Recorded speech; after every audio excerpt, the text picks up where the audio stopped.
Howdy, this is Rydo, and we are back to MTG Arena. Today is Wednesday, May 20th, and first thing we'll do is re-roll this, as typical. We have something new as an ad. It says, bring your deck and get into a quick game. What is this? Like, seriously, what does this bring me to? Let's come back to that and we'll click on that in a second. Second thing I want to do is the historic bundle and the historic anthology 2 is unfortunately going away as of tomorrow.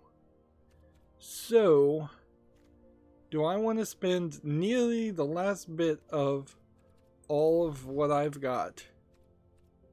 And maybe I won't even be able to afford Nicola Bolas as a character.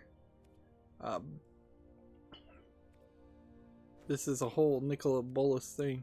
You'd think if anything I would want to get Bolas Citadel.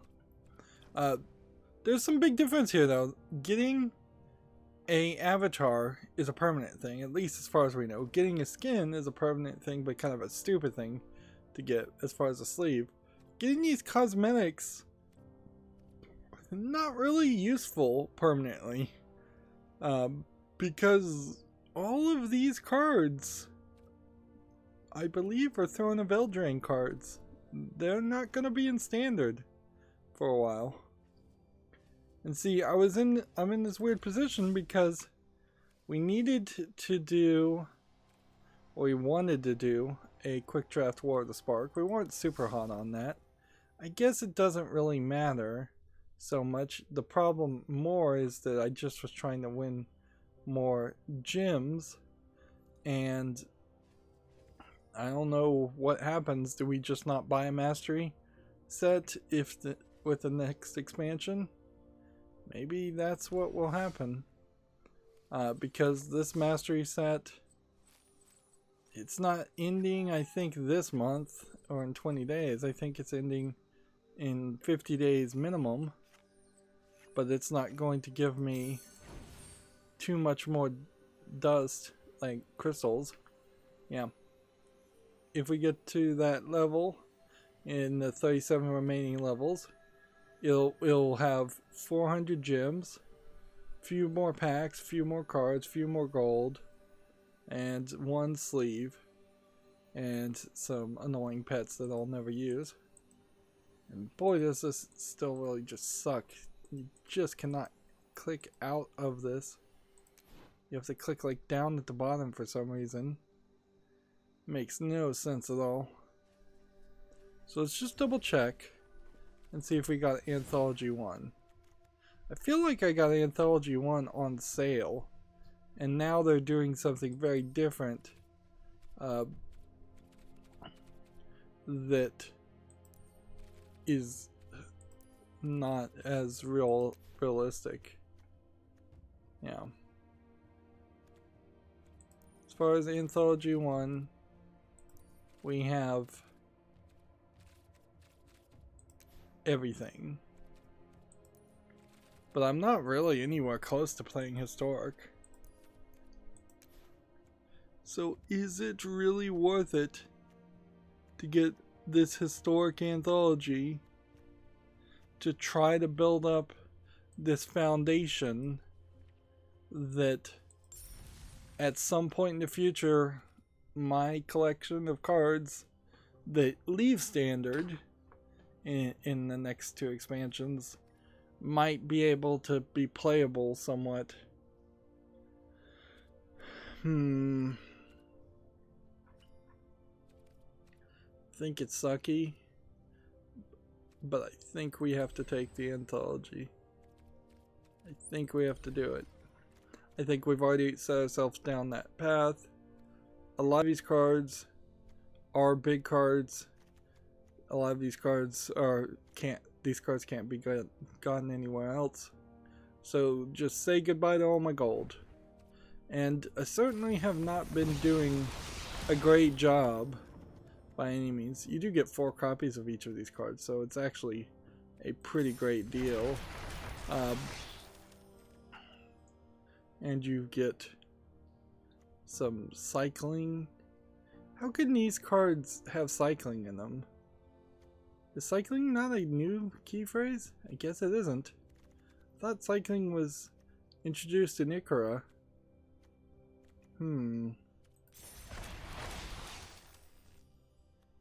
Yeah, it's not a bad collection of cards. That leaves me with 2,000. And then on the daily deals, let's go ahead and get... The name Nicole Bolas will resonate throughout the multiverse. I imagine we will not play as him for very long. I could go crazy and try and get a sleeve for 2,000. Let's just take a moment and look at the sleeves. Like, they're usually 4,000 if they're any value at all in gold. And then you have things like this. I'm not sure that these sleeves really disappear ever, and I think these sleeves are pretty worthless.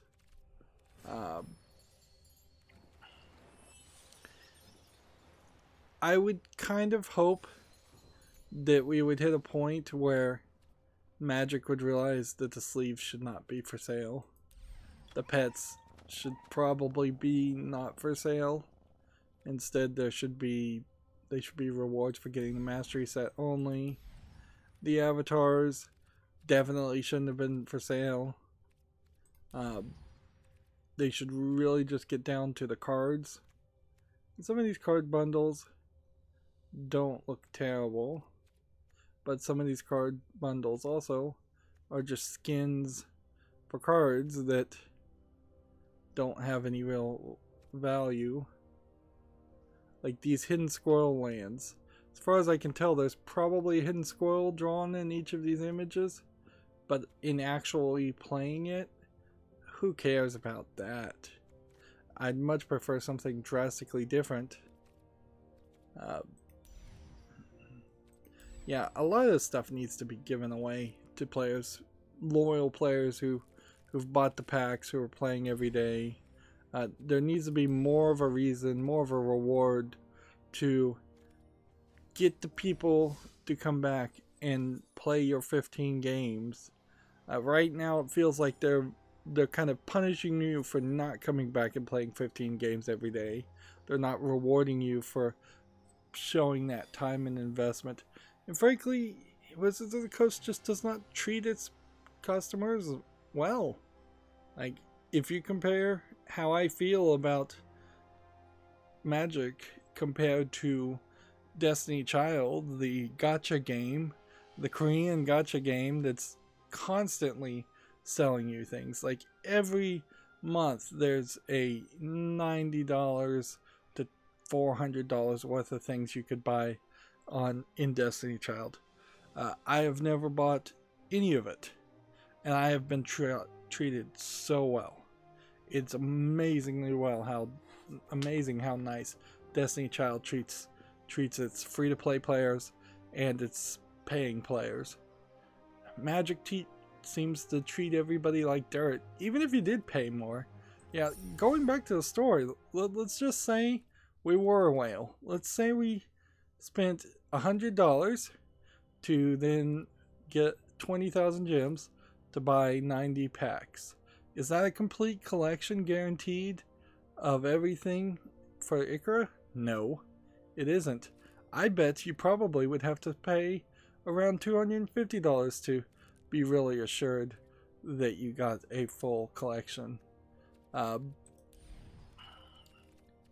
But there's no other reward from that other than these special skins of characters. You don't get special tickets. There's no gem reward for purchasing extra gems. So all these little customization skin things are not worth it either. Yeah, it's just not good. It's just not a good way to treat your customer. Alright, let's not get into too big of a rant. I am in the position where I finally did start around the time I would like to stream every Monday, Wednesday, and Friday. But I do want to be a little bit careful and not go too long because I probably will get sleepy at the end of this. It is Wednesday, so I guess we could play a free brawl. Another great example of how they treat their customer terribly. Play as many games as you want until this point, and if you do, you get a card. I wish I could know if I already have this card.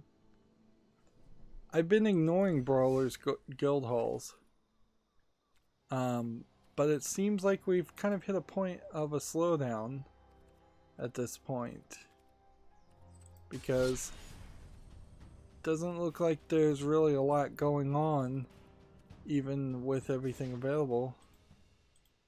Like, I was gonna try and do this, but I don't have enough gold. So we're gonna have to get daily quests done, and I'm gonna have to really grind at some point. Let's go ahead and do a Brawler's Guild Hall. This will be interesting, because I haven't had a Brawl deck in quite a while. And there's probably a great argument to be made to think about who could I pick as a commander. Filter commanders. Alright. Devotion to Black is its toughness. Apparently this could be a commander.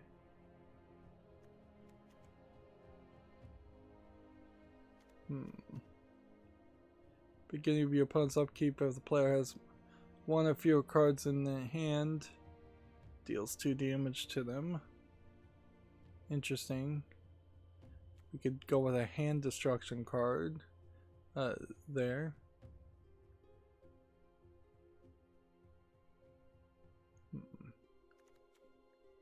Let's see. This sounds great.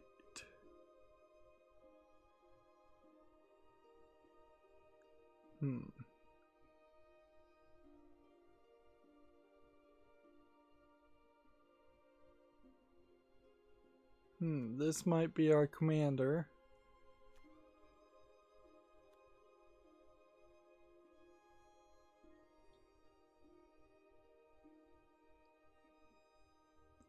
No, this is going to be our commander.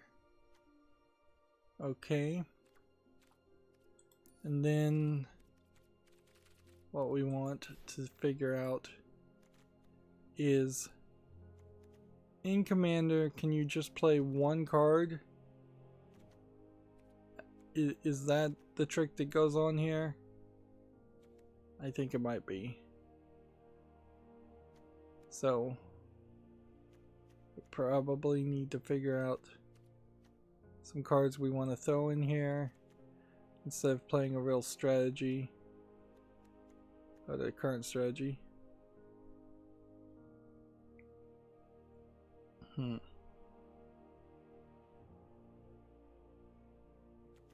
Probably don't want that one.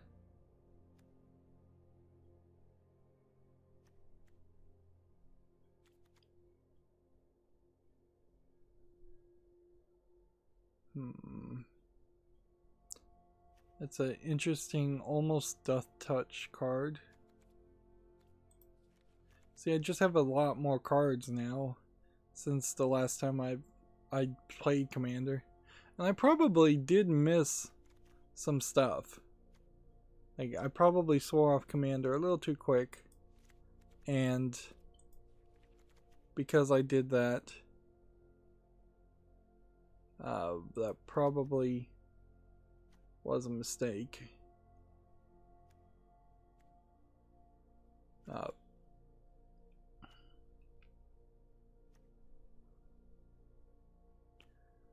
see. What else do we want to see if we can get in here?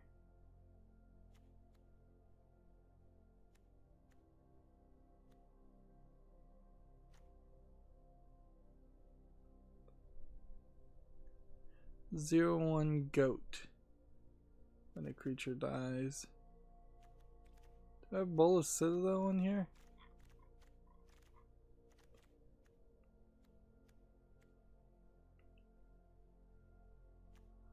I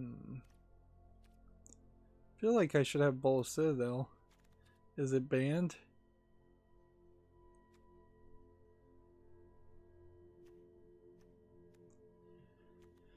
Well, this is almost like doing a draft, I suppose. And it is something I guess I needed to do. Let's figure out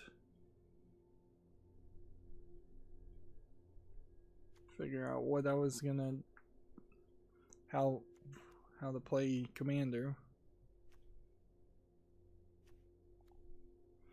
It is fairly obvious though that Commander really is still a older Magic player's game for people that have lots and lots and lots of Magic cards.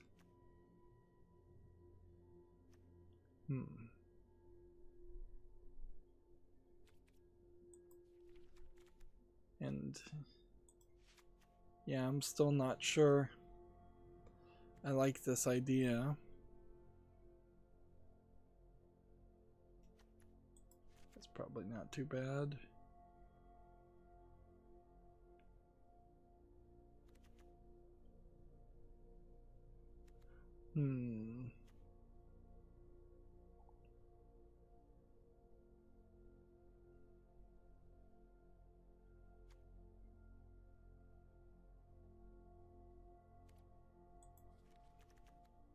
Maybe I should put some planeswalkers in here.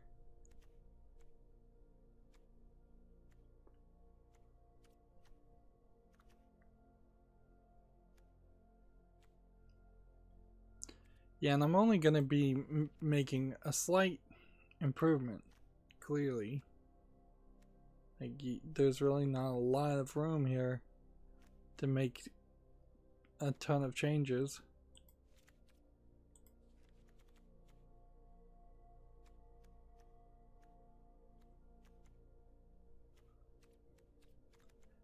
Probably wouldn't hurt to just throw in another planeswalker though.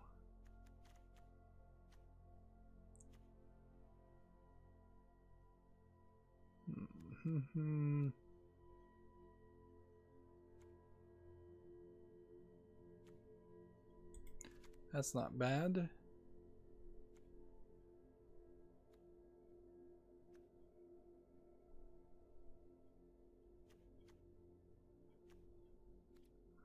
It's just too many cards. Too many cards.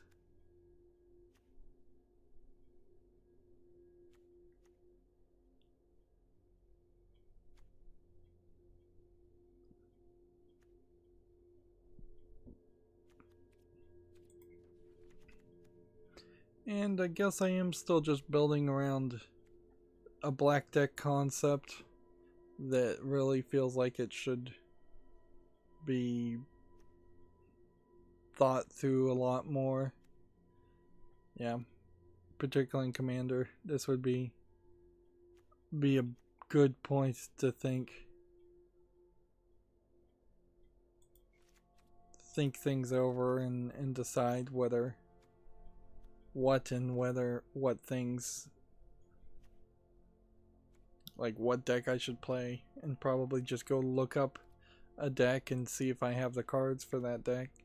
We're still kind of in the early days as far as of the tracker apps, and if we had a better tracker app that went to a better website, I feel like it would be able to tell me, like the Hearthstone tracker app website did. What was that? hsreplay.net, I believe was the name of it. Yeah. There's a level of improvement certainly that could happen that would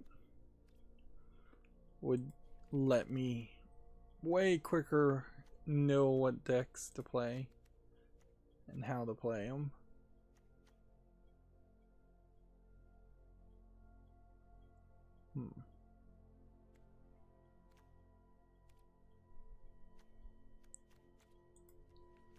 Let's see. Still a lot of cards. I'm just throwing in a lot of cards. Now we're up to 72.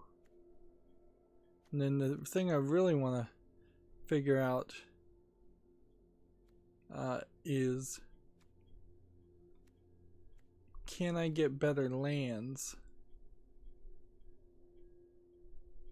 Put X charge counter, sacrifices, destroy each non-land prominent equal to the number of charge counters on the blast zone.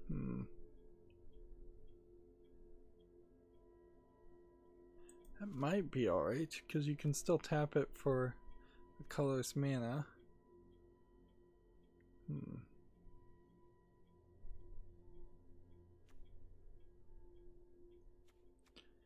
Here you could add 1 mana of any color in your commander's identity. I don't know why you'd want command tower instead of just a basic land, unless you were doing something different.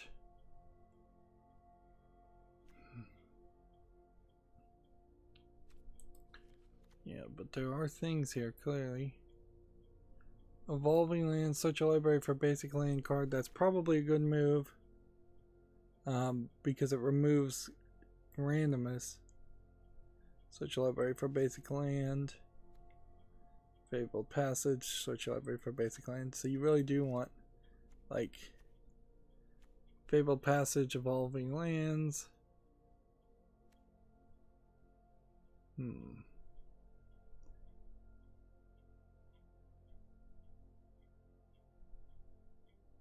This one dies if you don't pay 1 mana. That's kind of useless. This one gives you 1 life every time you claim a cast a planeswalker.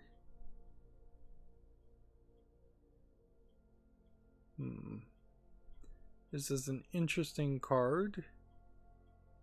Probably won't ever get to be played.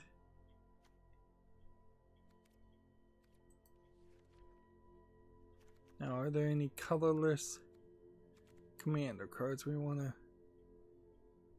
do?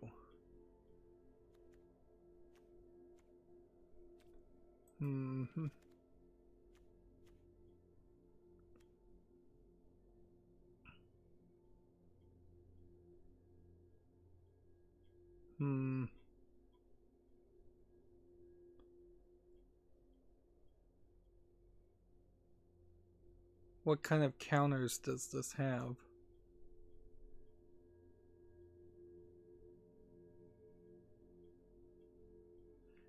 The Ozolith seems to collect counters, any kind of counters, from other creatures. And then when it breaks, you can put those counters on some other creature. Interesting idea. Definitely would need a strategy for that. To play something like that.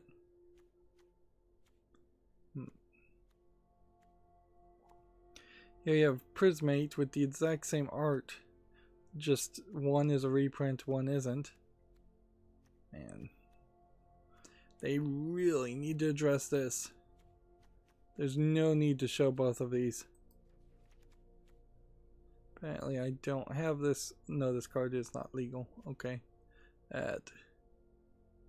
That's fine. That would have been a little weird if it was showing me a card that was legal. I guess the idea may have been I took Bola Citadel out of the brawl specifically because it was unlikely to happen. Okay. So let's start at this. We added, let's go with 1, 2, 3, 4. So let's just go 1, 2, 3, 4. And then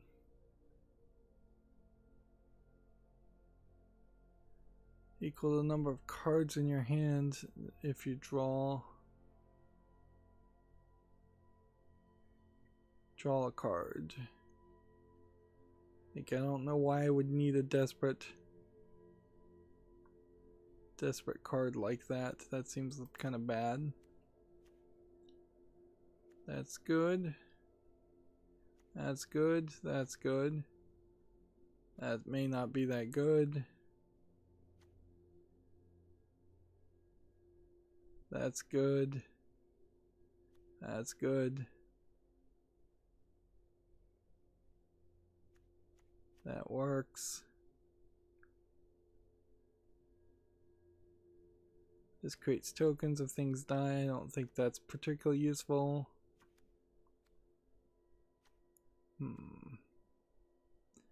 3 damage and 3 life for 4 mana.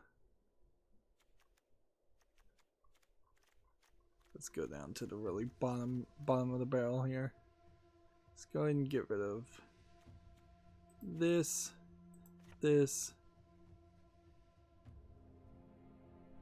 Am I gonna pay a lot of life? No.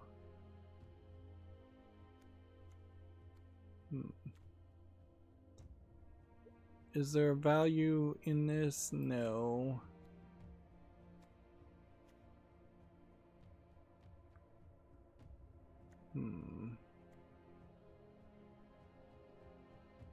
Let's get rid of that. Let's go ahead and get rid of that.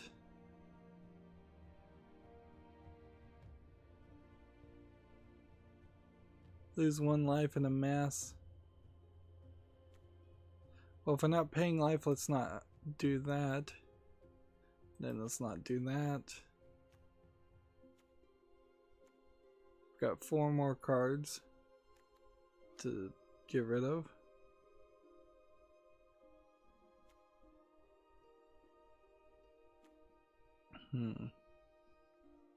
Let's get rid of this. That's not useful. Get rid of that.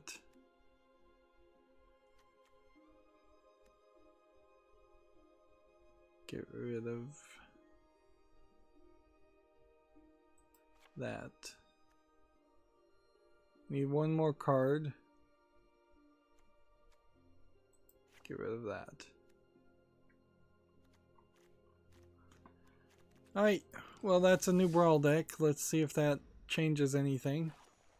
A lot of work, probably, for a lot of things. Hey, and we've have somebody actually on the chat. It's been a long time. So we have Max on the chat. Sorry I haven't been responded. Hey Rydo, I haven't seen your videos in a while. Making a deck, are you?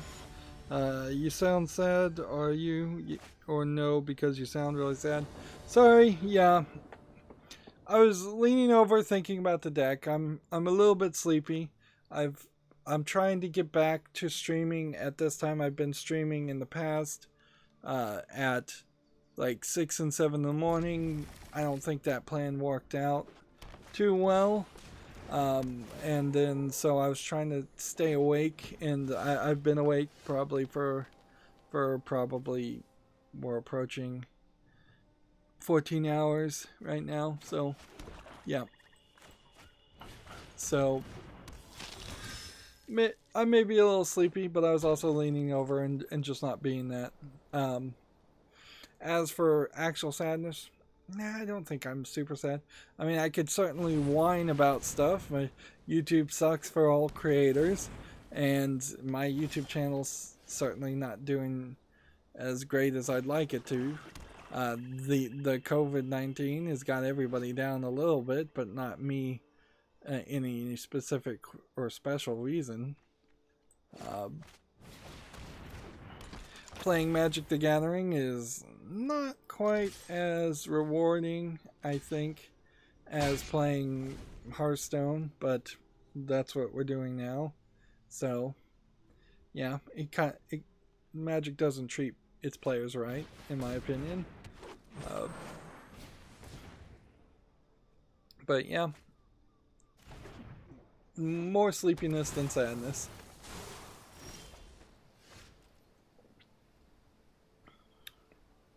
Although I do also have an increasing plethora of things that are going wrong with my body. In fact, I just leaned back to drink a drink and caused my back to spasm some more. I've got, like, I think a slip disc and sciatica, which is like pain in the hips or the legs, and it's just constant and not really going away. So it becomes, oh man, why did I do that? That was dumb. It becomes more and more of a hassle to try and record and stream because of just it becoming more and more painful to simply sit in a chair for several hours.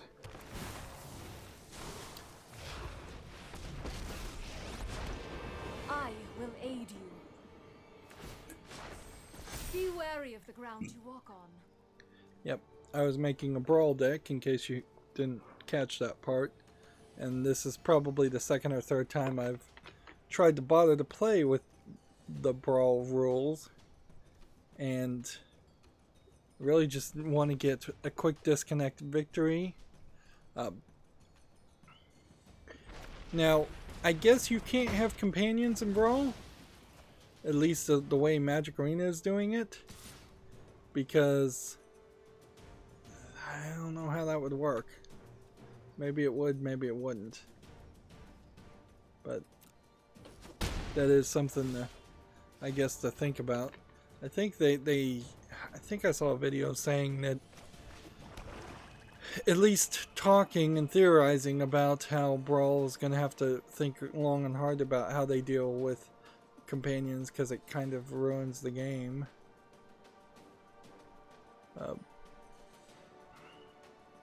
2 damage to another creature.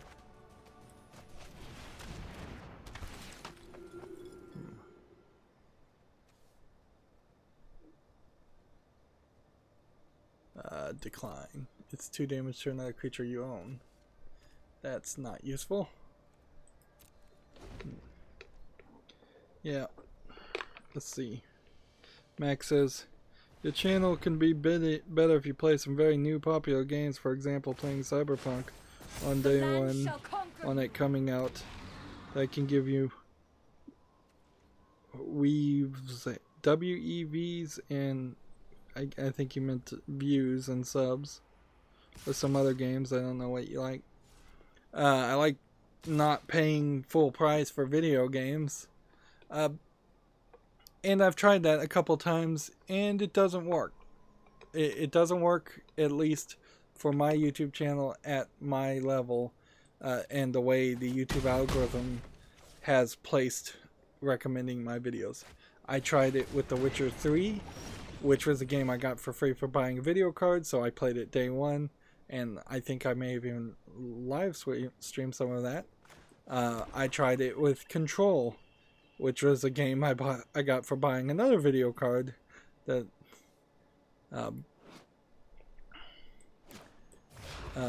and neither one of those channels, neither one of those streams unfortunately got big views. The problem is my channel is mostly niche games, older games. That's what it's been established in the YouTube algorithm. That's what I chose to do. I wanted more quantity of coverage over just trying to chase the trends and play the newest thing. And certainly people will have seen that there's plenty of YouTubers out there that will play halfway through a game when it's brand new and not even make it to the end. I want my coverage to go all the way to the end, unless it's just a horrible game and I actually am rage quitting on it. But there's just a lot of competition there. I am an insignificantly small fish as far as the YouTube algorithm is concerned on new games.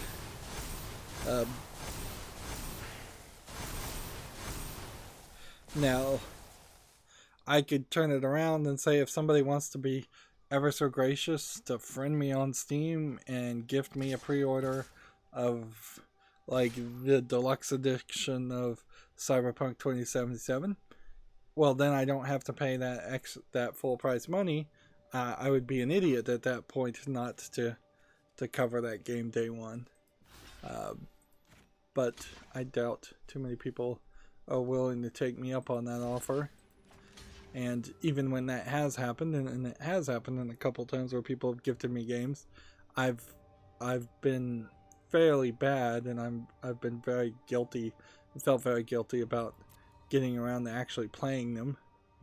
But nobody's gifted me a brand new game. YouTube just really doesn't want to support gamers. Now, on the other hand, there might be some good news in this as we start to think about talking about the video game news today. Because Twitch does kind of feel like it is perhaps falling apart at the seams, and more people seem to not really be enthused with dealing with Twitch. And Mixer unfortunately hasn't gone anywhere. Spotify might be getting into the video business in the sense that Spotify has announced that they're going to have Joe Rogan's video version of the podcast streamable. So there very well may be a future in the next couple of years where Spotify is the new place where gamers upload their streaming content instead of YouTube, and more competition would be better at the very least. There are BitChute and Library, LBRY, alternatives to YouTube that are trying to grow, and there will constantly be other services like that where I could potentially be one of the few channels that posts to a new service that actually explodes. Because yeah, I really don't think anybody who isn't getting special treatment from YouTube is capable of succeeding nowadays. 5 years ago, you weren't probably even capable then. But 10 years ago, there was definitely a point where people were capable of, I hate to use the phrase, pulling themselves up by their bootstraps, but yeah, that was kind of the case. You had to get in on the ground floor with YouTube, and now that you can't get on the ground floor, I don't think too many people will succeed. And that's pretty much what I tell anybody who wants to be a YouTuber at this point too, is don't do it to try to be popular, don't do it to try to be successful, don't do it to try to make money, because that's not the reason to do it. You're gonna have to do it for the love of it, the love of creating art alone. But yeah, I don't know what, if anything, will fix it, but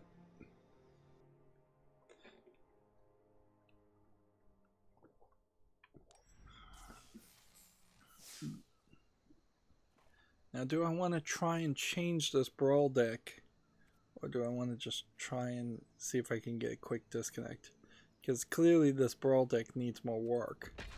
Let's give it a second game and then move forward.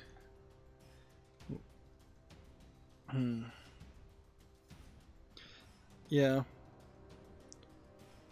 Max said, sorry, I'm not looking at the chat as much as I should. Max said 357 is not bad. You're right, it's not. It just really sucks that the minimum to make money was 100, and they pulled the rug out from under content creators, because I did have 100 subscribers and I was making about 7 cents a week, and I was hoping at some point, ooh, this is interesting, like a a French flag. No, that wouldn't be a French flag. Is that a Spanish flag?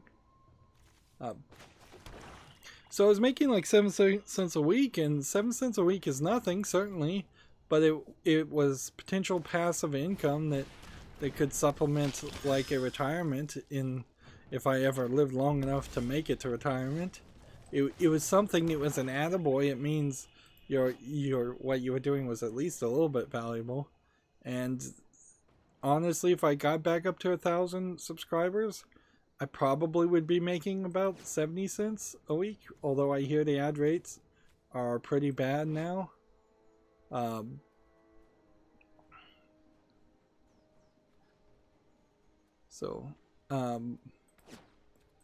But yeah, ideally, if I could get even to $100 a month on a YouTube channel, that would have been nice. And there might at any point be a real snowballing effect. Certainly, it was a lot easier to get from 100 subscribers to 200 than it was to get from 0 to 100.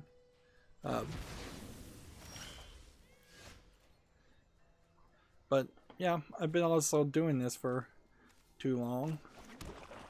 It's been, I think, 5 years. And that's a little too long to be doing this for free. But yeah, I am proud of all the subscribers I've got. Max continued. And yes, YouTube sucks sometimes, yeah. And what really sucks about YouTube, and I'm certainly not making this situation any better, is that because YouTube sucks for the creators so much, the creators constantly have to complain about YouTube to the viewers of YouTube, and it would be much better if YouTube would just treat its creators, which are effectively its employees, whether they want to admit that or not, better, so that we could then make a better experience in general for the audience.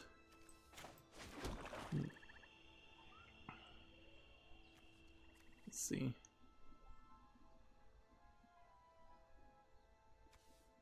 How can we...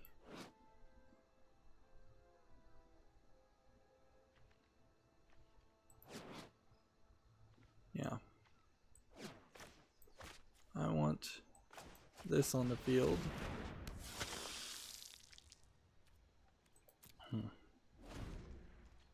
Max said if I can get enough money, I can do it. If I get enough money, I can do it. It won't be wasted for your channel, smiley face.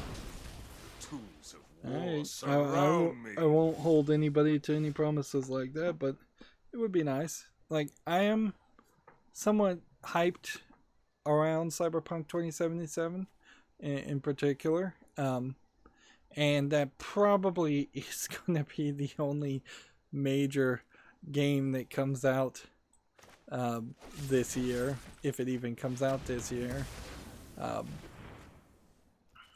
So, yeah. I definitely would like to play that brand new, and that would be a big popular one. But I am also trying my very best to not get overly hyped. Can I play this, or do I need this? I still need the mana, right? Yeah. Let's go ahead and attack this and see what happens.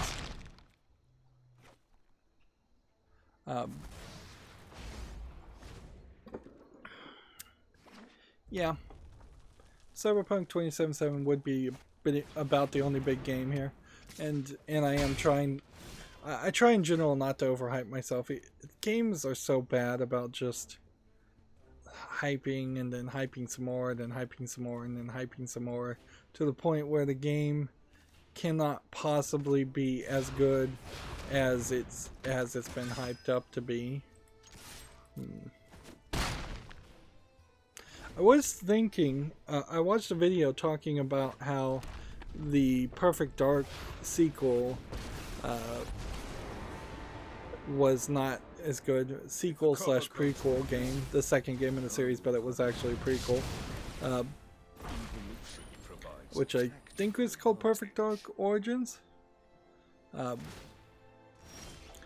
yeah, I was watching a video about that and I was thinking, yeah, if Rare, the makers of GoldenEye 007, I never played the Perfect Dark games, but their logo always caught my eye. Their box art caught my eye. It would be a great time, I think, right about now for the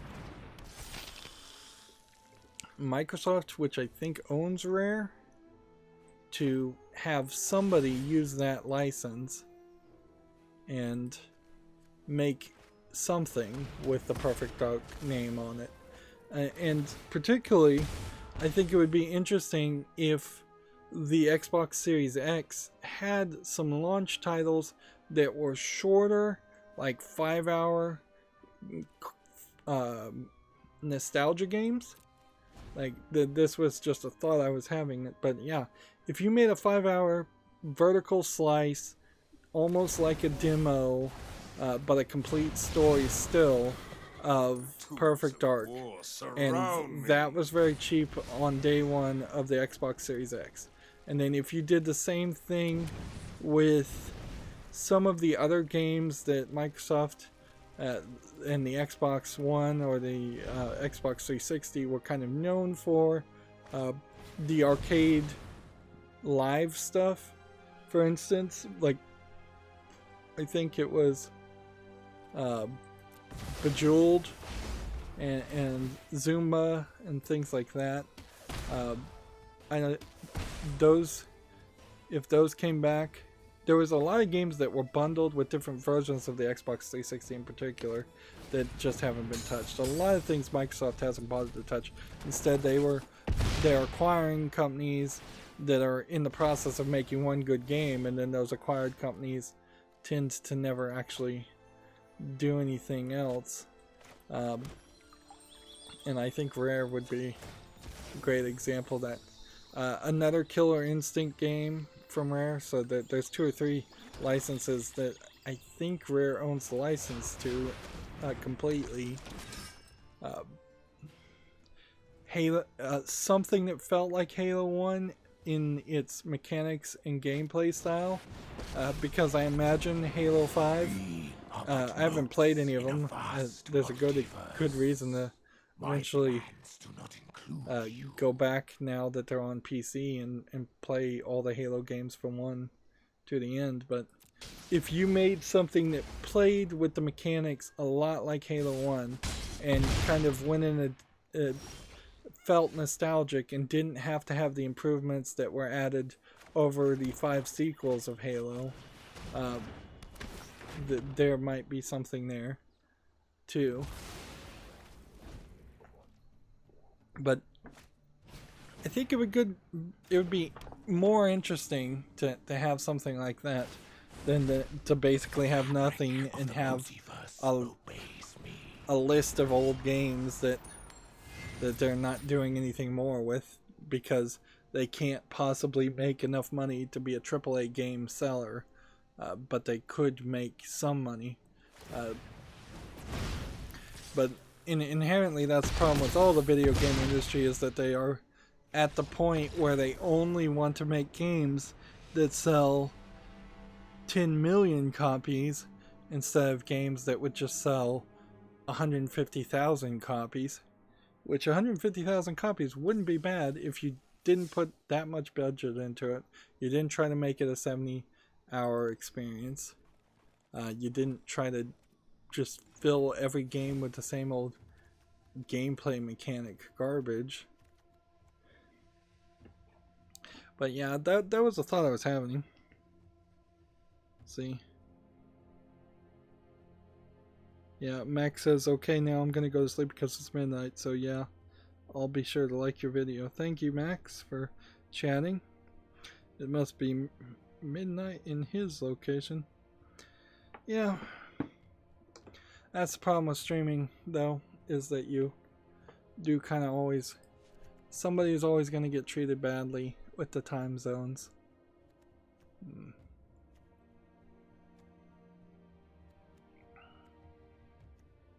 Let's see if we can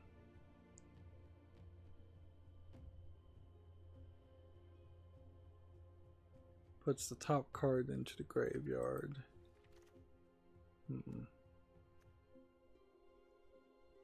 Put that back into it. I think we'll probably try and have some lower cost characters, because I'm having definitely a problem with certain cards not having enough characters on the field. And I think the general idea is that in Commander you should have more characters, more creatures, less spells.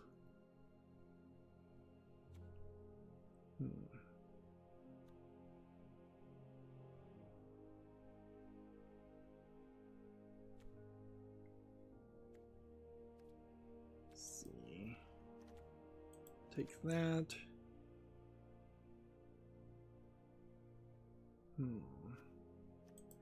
Take that. Take that. And then I'm going to take out 3. 1, 2, 3. And then I think we'll take out this because I don't think that's as useful. Apparently I still have 2 cards I need to get rid of. Let's get rid of that. I didn't get anywhere to play half of these cards in those 2 games. Get rid of that. There we go.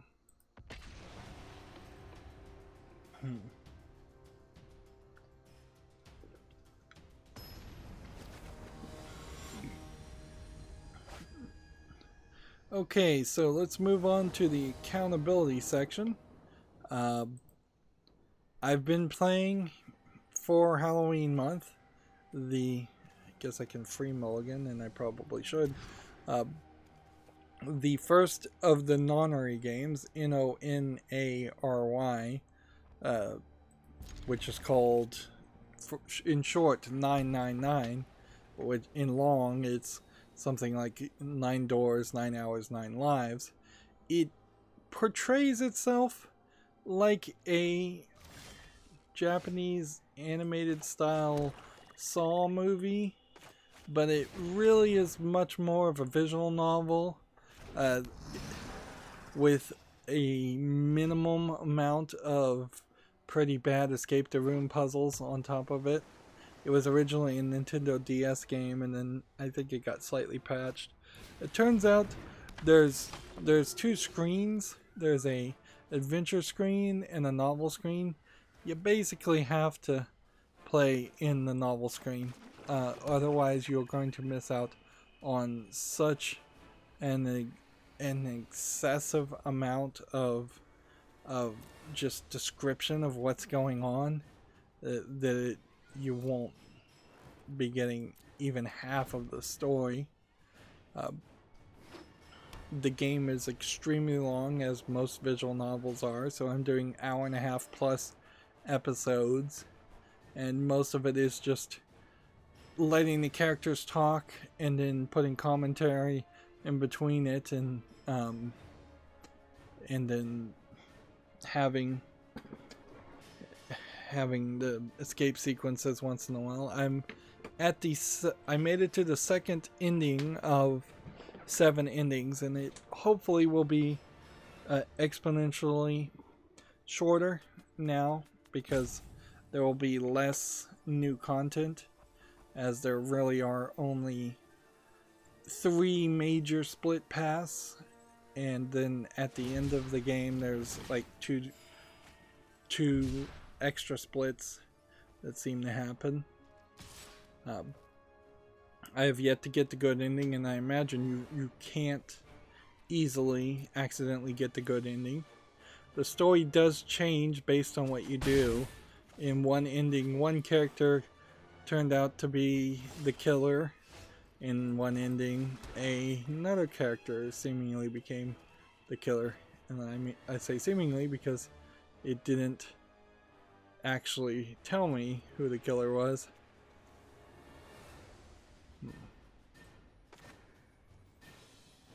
So, yep, now I'm rewinding. You can rewind and skip to sections, so it'll be fairly easy to skip the parts that don't matter.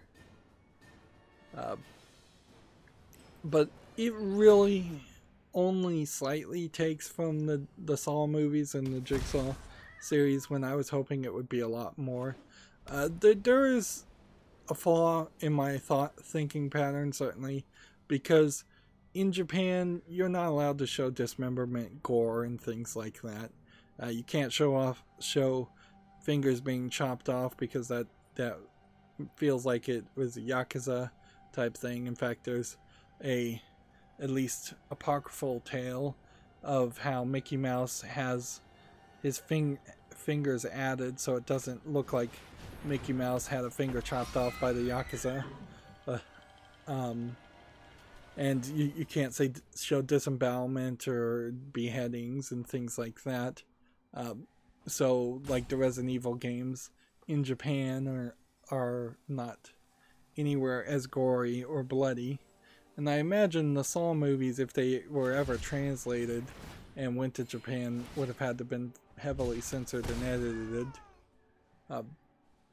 So instead, what you get, because it's a Japanese game that's slightly inspired by the Saw movie, is you just get like bloody bodies lying in a puddle every once in a while, or you get blood on a wall, and that's about it.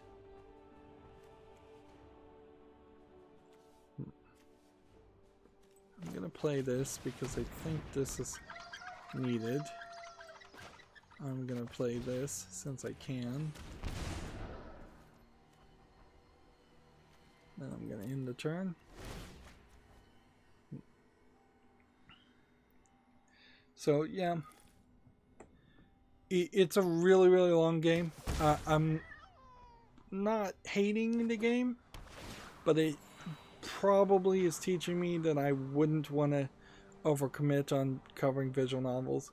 Like any visual novels that I would cover, 100% of it needs to be narrated, including the descriptions, including everything. It would probably help if there's a lot of animation going on too, instead of a standard visual novel where there's only a handful of stationary images of each character. So I really am only thinking maybe the top 3 visual novels that have ever come out might fall into that category.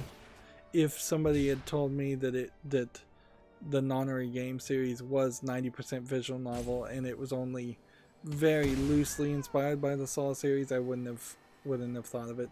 I also thought it was going to be a lot bloodier and gorier, and it is in small sequences, but it's not consistently. You can easily go an hour without seeing anything horrific, even things being talked about that are horrific. As for trying to figure out why all the people were kidnapped and put in this Jigsaw-like murder trap, so far no answer has been forthcoming. It seems to me like there probably is an answer, but only if you play across multiple playthroughs enough to get the good ending. And if you don't get the good ending, then I think you are probably doomed to only get maybe bits and pieces, hints. And it might be that there really is no actual solution. Because it might be a case that what is going on changes in the same way that who the killer changes based on your decisions.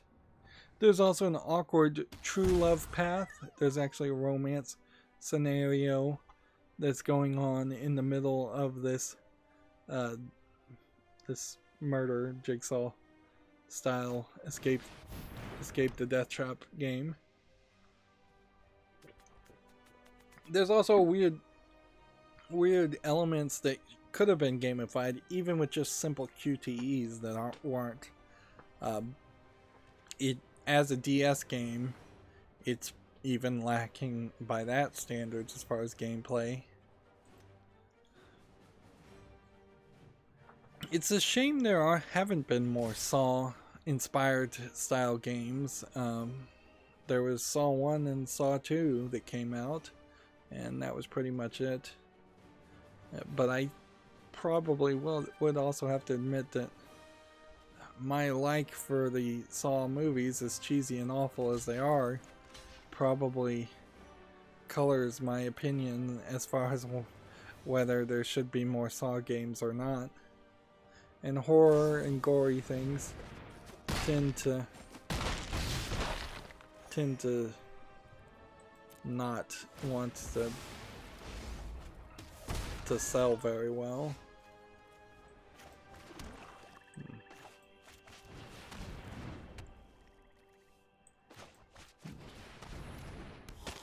So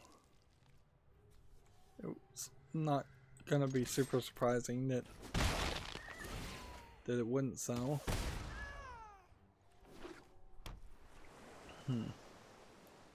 But yeah, that's what I've been mostly doing, is just playing 999, and I'll still be playing it for a while. I need to upload more videos just to make room, since I'm taking up so much space with these hour-and-a-half videos. And they will start probably on October 1st, or whatever Monday is the first Monday in October. And the series may just go straight all the way through the Halloween month of October into November, and maybe even into the end of December. It's just so long.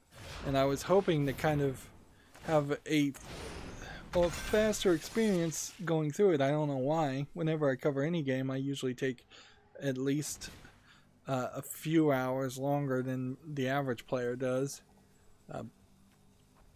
So I was hoping to potentially play the second game, which I think playing the 3 games in the Nonary series would probably tie the story in a little bit better. I will also say for 999, there is this slightly distracting element in which a character that goes by the code name eventually of Lotus, she is just wearing a belly dancer outfit, and it doesn't really get addressed much, and it seems like the main author kind of doesn't like her as a character. She's like I don't know what you would call the opposite of a Mary Sue, what you would call a character that you create to dump all the negative things you dislike onto. But like Lotus, she looks like an adult in anime size form. So she looks like she's 30 to 40, and maybe late 30s, early 40s. And yet every other character makes jokes about her. A lot of times when they haven't even really interacted with her, they call her old hag. There's plenty of other characters that could get some gentle ribbing or insults thrown at them. There's at least 2 other male characters that could be called old or made fun of being old, and that doesn't happen. So in a weird way, the attention just keeps getting put on Lotus. And every time visually you look at her, she's just got a ton of cleavage because of this belly dancer outfit.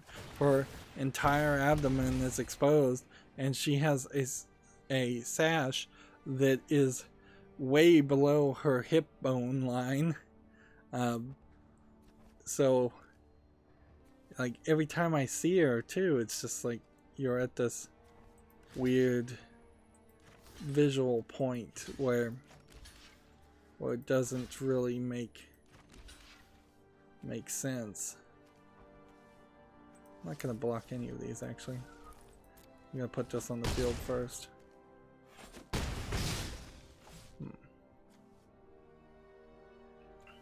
So yeah, whenever she's in the story, she becomes a distraction, and I've had a real hard time getting away from being distracted by her.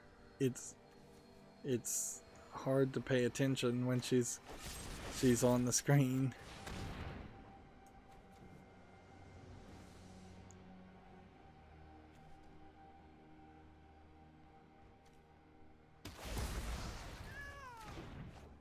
So that's the commander gone.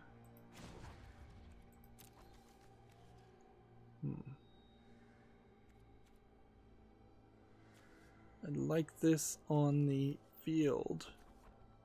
Whenever a creature you control dies, each opponent loses 1 life. You gain 1 life. Whenever a creature dies, deal 1 damage to each opponent.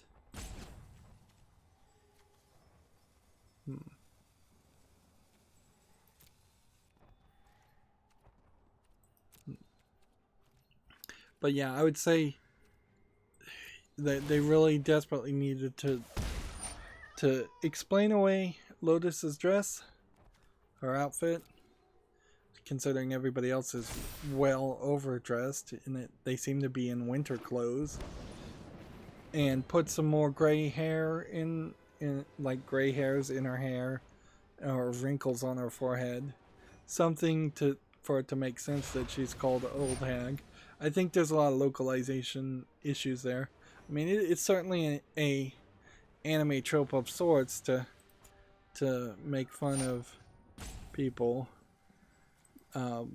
make fun of women and insult them, and she does get mad at people, violently mad when they call her old. So they are trying to be, I think, a little silly with it, but it doesn't really even make sense in this scenario where you have 9 people who have been kidnapped and they've been told they're in a Jigsaw style death game and they have to escape, and they have 9 hours to escape before they die. Like, you would think some of that would sober up the people, but it doesn't. There's an entire path I went through in the first playthrough where people are just joking around and goofing around. Seems to happen quite a bit. There's an entire path where your romantic interest is really just like flirting with you and fantasizing about sleeping with you. It just doesn't make sense in the scenario you're in. And there's, I suppose, in the evolution of death games as depicted in anime, anime tends to give the characters almost this psychotic, gleeful love of being in a death game. Like, you end up seeing a lot of people that just love, once they get the excuse to be a psychotic killer, they love embracing that, and then you run into what is effectively just an action series where the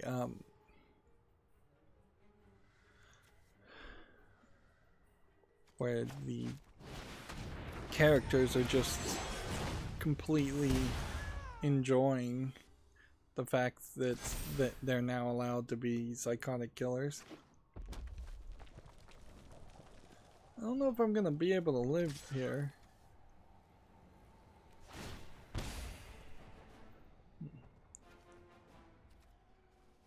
Do I want to block?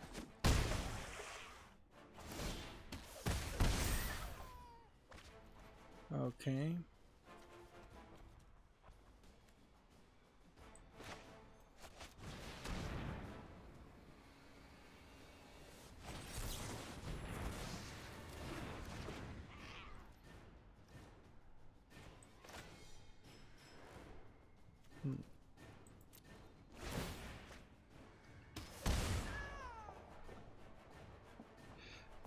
It's going to be weird, certainly, as I wrap up the accountability section here. I'm going quiet and trying to actually win here, and I'm probably not going to. But we are making progress, I think, towards a victory. It will be weird to decide what, if anything, I choose to cover in the next, in addition to the other thing I've already recorded for Halloween month. I wanted to record 2 other things, but I may only have enough time really to record 1 thing. I've covered an old point-and-click adventure style game, or old, point-and-click adventure probably is the best way to describe it. And I've just lost, by the way. And I'm covering 999 now, so I need to cover something that's more of a AAA first-person shooter game, which The Evil Within 2. It was my goal there. That was a game that someone gifted me, so I definitely need to cover that.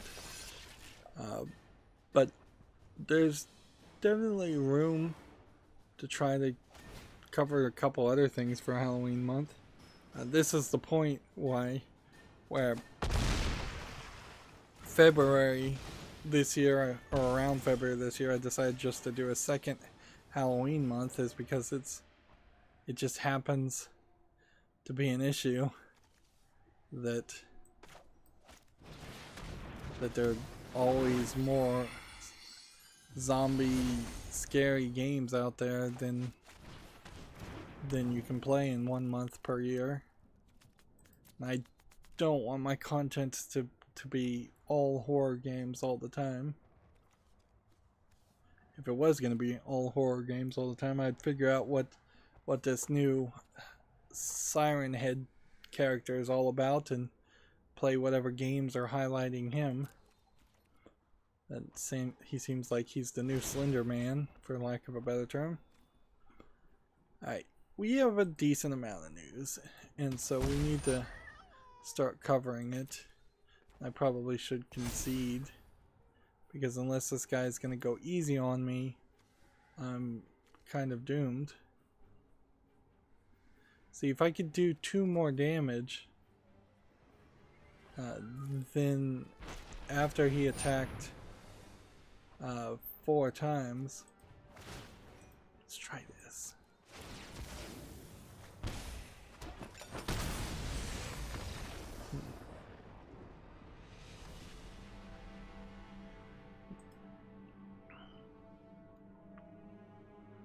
But no such luck. Let's just jump into another game and give it a second try. This is the reason why I haven't been doing brawls, obviously. It's pretty obvious now. Anyways, TechRaptor has an article here. Tencent North American studio is launching. It will be headed by Scott Warner. Now, who is Scott Warner? Veteran game designer Scott Warner heading up TIMI Studios Los Angeles branch, according to the press release. I would like to know more about Scott Warner. I know a lot about Tencent. It's a Chinese company that has been allowed to become a super influential, big company via the Chinese government forcing big companies such as Blizzard Entertainment, Epic Games, Snapchat, and countless other businesses to do business with Tencent and give a percentage of their profits to Tencent if they want to access the Chinese market. It also feels very often the case that the Tencent is more than willing to do the bidding of the Chinese government and influence companies like Blizzard Entertainment. So this is not a company you really want to see trying to make a American office. Like you can't really. This is busted. I can tell already. You can't really believe for a second that Tencent is trying to bust free from communist China control and make an American office. and that it's going to do something different. If you look at Nintendo of America and what they actually do and what they actually create, it's basically nothing. Like, everything for the most part is made by Nintendo of Japan, and all Nintendo of America does is localize and do PR for the American region. Take note that Nintendo of America has been around since the 80s. So, Tencent of America, for lack of a better term, is almost certainly going to be the exact same thing, just a meaningless subcommittee. On the other hand, Sony Interactive Entertainment, the PlayStation division, seems to have completely been allowed to take control of running the PlayStation instead of Sony of Japan controlling it, which seems insane. And we've heard plenty of stories to give reason to why that seems insane. But yeah, the last thing I would ever want to do is allow a bunch of pro-censorship SJWs out of California to run Sony. But they're doing that, and it probably is just an indicator that Sony of Japan has, for some reason, decided that they don't care about the PlayStation brand anymore. They gave up on the Vita brand, which makes sense. It's been quite a long time since Sony proper has done anything with the Vita. But it would be very weird for them to just toss in the towel and give up.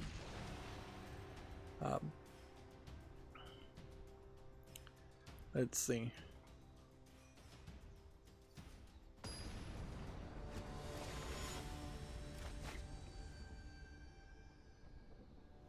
Let's see. Apparently, this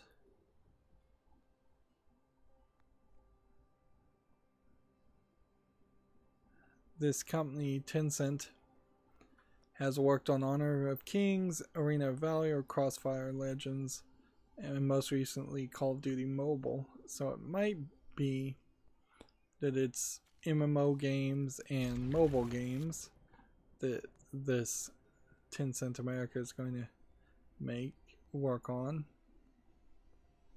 Let's see, here we go. Warner's career began with a 3-year stint at Black Isle Studios, where he was game designer for Icewind Dale and Planescape Tournament, 2 games based on the Dungeons & Dragons franchise.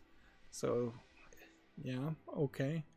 From there he moved to Pandemic Studios for 8 years, where he worked on Full Spectrum Warrior and the first 2 Mercenary games. Those seem more like first-person shooters. He also put some time in at 343 Industries to work on Halo 4, another first-person shooter game. Battlefield Hardline, Star Wars, and an unannounced Star Wars project. So, it seems like he's mostly worked on first-person shooters, so that probably gives a small hint that Tencent North America is thinking about making some kind of Fortnite-style first-person shooter game, would be my guess. On the other hand, it would be fairly easy to believe that since they're making him the head, quote unquote, and I'm going to editorialize there and say, put that in quotes, there's a decent chance that he will just be the boss of whatever gets made, and so his actual experience of programming and making games, working on games, doesn't really matter. More, it's a question of what is his experience as far as leading a team. And in scanning that section, let's see, he was the director for Battlefield Hardline and several unannounced Star Wars projects, which is to say that either EA was at fault for not making those unannounced Star Wars projects, or he was at fault for not leading the team to make something that would have actually made it to the point of being announced. He was the design director of Halo 4. So yeah, I would say Scott Warner's not particularly got the hottest titles under his belt as far as things he actually directed and was in charge of the management of. So he might be a really good programmer, but he might be a poor boss. In the same way that I suspect that Gabe Newell might have been a good programmer at one time, but a terrible boss, and Cliff Blazinski might have been a great programmer at one time, but a terrible boss. We've seen this trend happen a lot of times before. These rock star people, personalities that come out from the video game world, but then they get put in charge and they really shouldn't be put in charge. On the other hand, you have the Activision Blizzard problem, in which then the money men get put in charge, and then all the games turn into complete garbage because the money men just want to put in more microtransactions and more free to play, like money revenue generating elements. Well, moving on, we have a game on Steam called Hunt Planet Bug, which almost looks like a attempt at making either an Earth Defense Force clone, because that would be fighting giant bugs, or for the Western audience, a what's that movie where they fight the giant bugs? It's a whole movie series of them.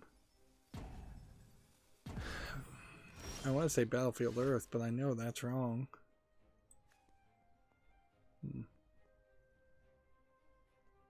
Death Touch. A vampire. Just going to put that on the field.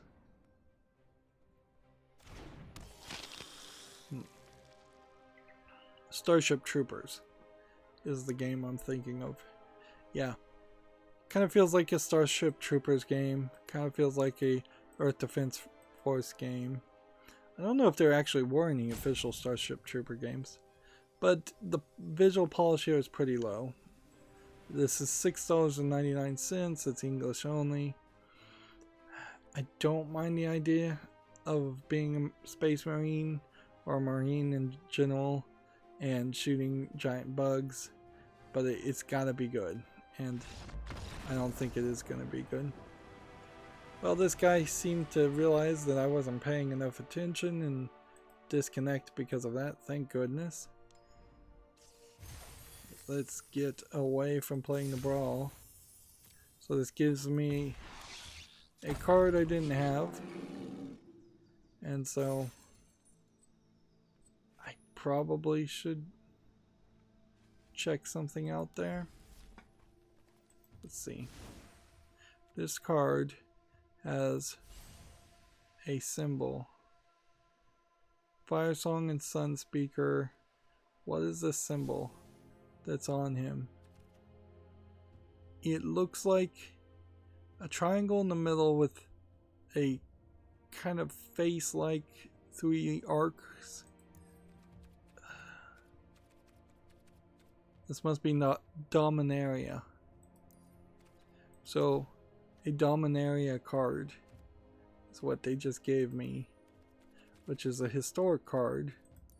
And if I was to look at all the Dominaria cards I don't have, yeah, there's a lot of Dominaria cards I don't have, and probably won't ever have. And this looks like this is a mythic rare, if I was to guess. So probably not a bad card, just probably not great. And then there's Ikora packs. I might as well open them, but I've pretty much got everything. War is hell, and I'm happy to take you there. So if we go back to our deck here, yeah, we got a 4th copy of this one, a 4th copy of this one, a 2nd copy of the Planeswalker, which is a mythic rare, and a 2nd copy of this uncommon. Yeah. Let's see if we looked at everything as far as Ikoria. I probably could do 1 or 2 more drafts in Ikoria before I'm going to hit a point where I pretty much have just 4 copies of everything. And I don't think there's anything I don't have at all for Ikoria. And wildcard wise, like, I probably wouldn't hurt me to craft 4 copies of every uncommon I already have. Like, I could probably do that fairly easily. It'd just be the mythic rares that would be the problem. I could probably even get all the rares that I'm missing. Yeah. I have 1 of every rare. It'd be kind of expensive to try to get 4 copies of every rare. Or mythic rare. What I should do is start to think about just the historic lineup. Show me everything I'm missing as far as a common card in this. 1, 2, 3, 4 cards that I'm missing. So I could do that. It would be expensive though. It's to get all the uncommon cards. All the common cards we don't have. I could easily do this. And this is probably not a bad idea to do this, because then this would lock down all of the historic cards that one might get through some other reward sequence. So if I eliminate them, there might be something interesting there from that. Yeah, I think that's kind of what we should do. So we should just fill out our historic collection.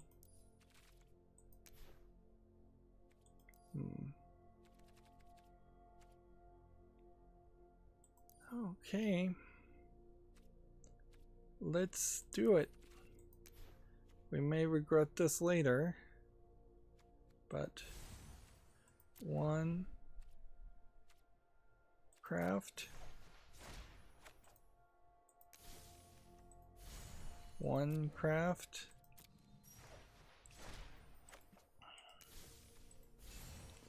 1 craft,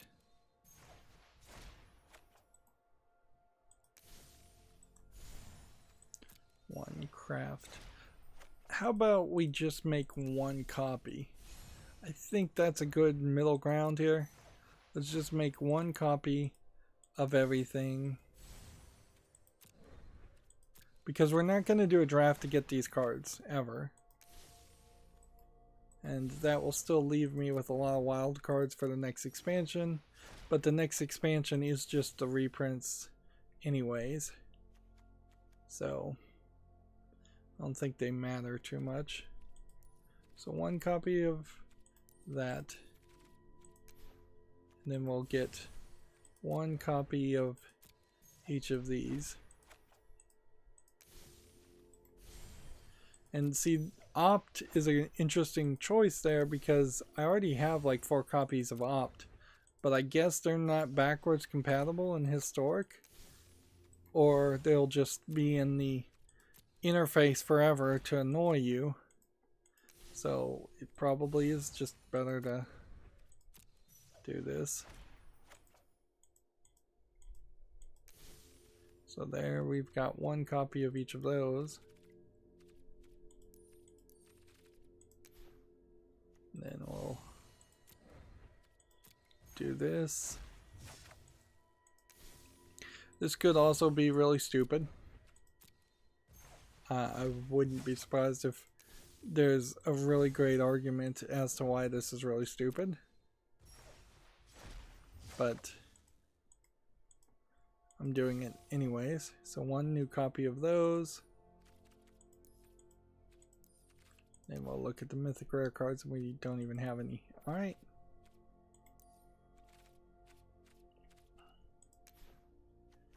So that puts us forward a little bit more as far as getting everything done, and it didn't use way too many of our wild cards.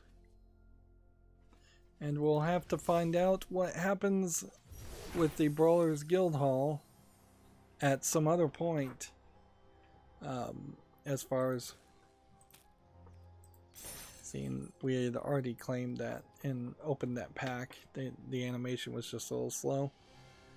Yep, we'll have to see, I guess, next week what the reward would be as far as the Brawlers Guild Hall. The reward this week was probably way better than it was 2 months ago.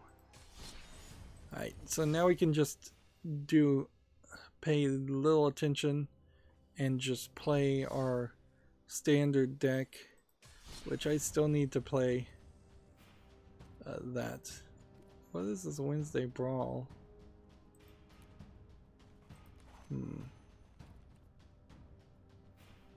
Play a game of standard built around legendary creatures or planeswalkers. So what I just did was a Brawlers Guild Hall, which is different than a standard brawl. Okay. They've decided, I suppose, to not highlight and show these standard brawl things, which were costing money for a while, and maybe they've decided to stop charging people to buy brawling passes to be able to play brawl whenever they want to.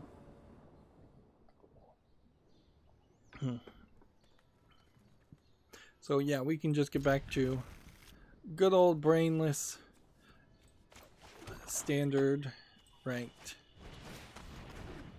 Moving on, Gamer Sutra has an article. A mobile battle royale title, Free Fire, just hit 80 million daily active users. The image of Free Fire definitely seems like it has a slightly interesting assortment of characters that you would play as. It's probably a nothing Fortnite clone, but on the other hand, free in the name certainly probably doesn't hurt sales, and it probably has microtransactions. It's a Singapore-based company that made it, if that affects anybody's opinions.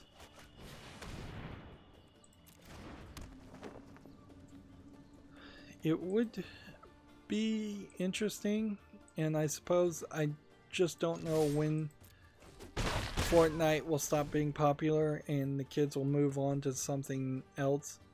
The summer is quickly approaching, so it wouldn't be surprising if kids decided to play something different this summer instead of Fortnite, but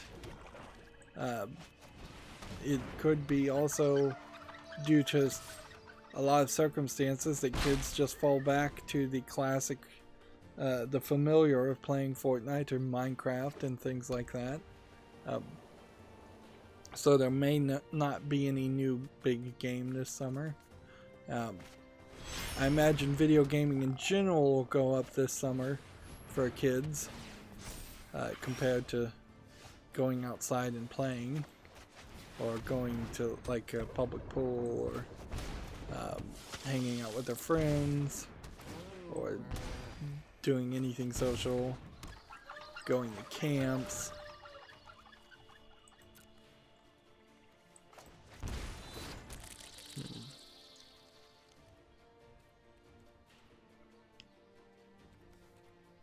Let's see. I was short here. I have 4 plus 3 plus 1, which is 8. I need 2 more creatures on the field, and then I've won the game. Tech Raptor has an article. New Game Plus Expo announced for June 23rd. List of 14 publishers revealed. So, yeah. Let's see. Which of these do I recognize? I don't recognize these first two. Arc System Works America. I don't recognize. But Idea Factory I recognize, and looking at these names, it feels like almost all of these are American versions of Japanese companies, with the exception of Way Forward, which I believe is an American company. Inti Creates could be an American company, or at least not a Japanese company. But yeah, the vast majority of these look like they are Japanese game companies, probably going to promote games that would have been promoted at the Tokyo Game Show, if I was to guess. There we go. We have now won. Just gotta click all of these. I wish this would just auto pick, since there's only 10 options. And that's how you win with Vindictive Vampire and Bolas Citadel. So, yeah. That being said, I don't know how many of the Japanese companies are going to really be willing to let even their American Western counterpart subsidiaries announce new games or show off new content so much.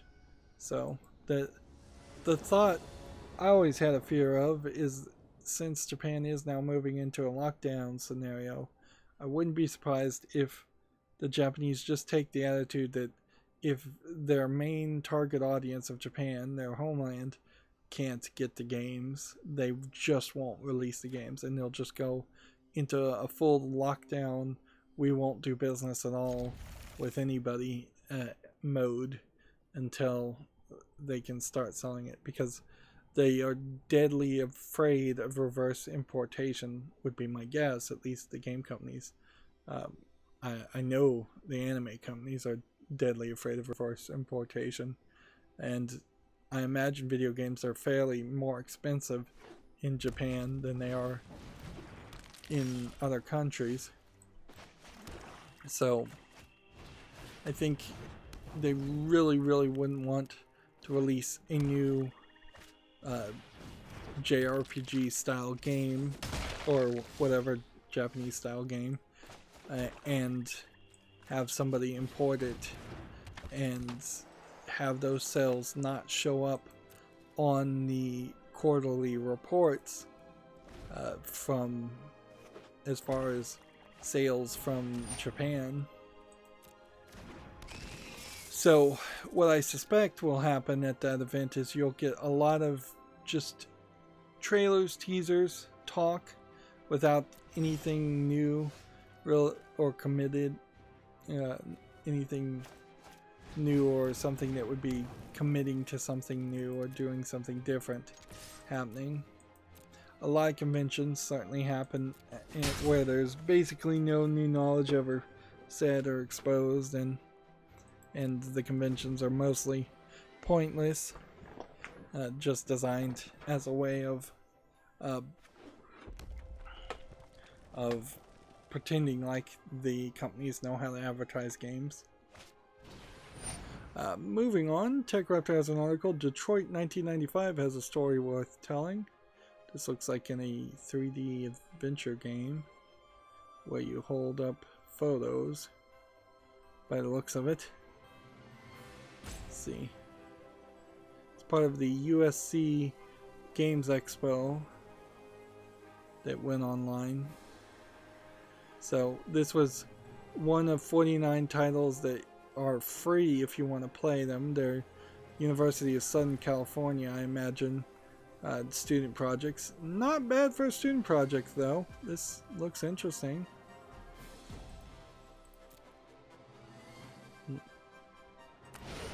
But I'm not going to go to a third-party website that I'll forget about to talk about a student project. So it's kind of a catch-22. I say I am willing and happy to highlight student projects on Steam, but I'm totally unwilling to spend the extra effort to highlight a student's project that's not on Steam.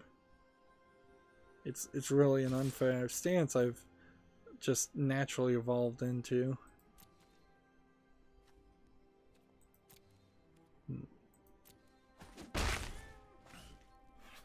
But I don't know how to really correct from that without spending the extra effort, which is probably a lot of ways to respond to that people respond to a lot of situations. It's like, yeah, I don't know how to fix that without spending more effort, and I don't want to spend more effort, so might as well just be honest about that.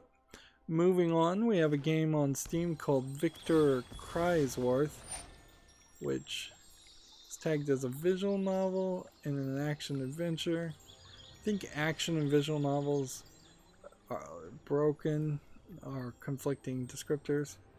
This does look like it probably is just some stationary images that are kind of being asset flipped. It doesn't look interesting to me at all. I'm not seeing any characters or gameplay mechanics or anything like that other than text. This is $5.94. It's English and Turkish. So I think I have to skip it. Even if I jump through the video's not showing me anything. I would like to cover more Turkish games, certainly, as I love to cover more foreign games or games from countries not known for making video games. But yeah, the game has to still be good. That's not seemingly the case in that instance. Next, we have a game on Steam called Every Day's Different, and looking at all of the skins shown in this thumbnail, I think the clock needs to be reset as far as adult games, even though this isn't tagged as having sexual content or nudity in it, and it actually looks like a pretty low effort, badly animated Western attempt on a visual novel game, if I was to guess. Also, I kind of feel like some of these backgrounds and some of these characters were released in another game relatively recently. This is early access, which makes no sense for a visual novel. It's $9.99, and it's English with allegedly full audio in it.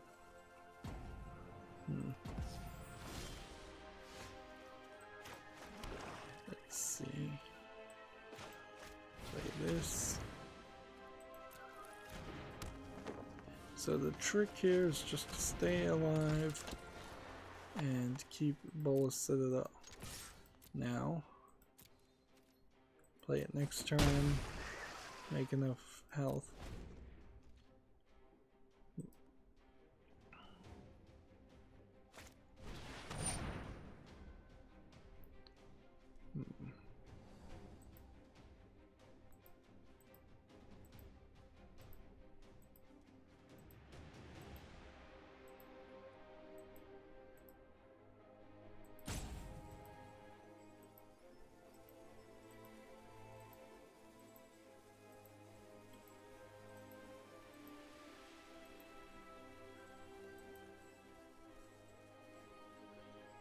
See. Command and Conquer, apparently the remastered collection is on Steam, and they just announced Steam Workshop support. That's great, but that's not what I wanted to highlight.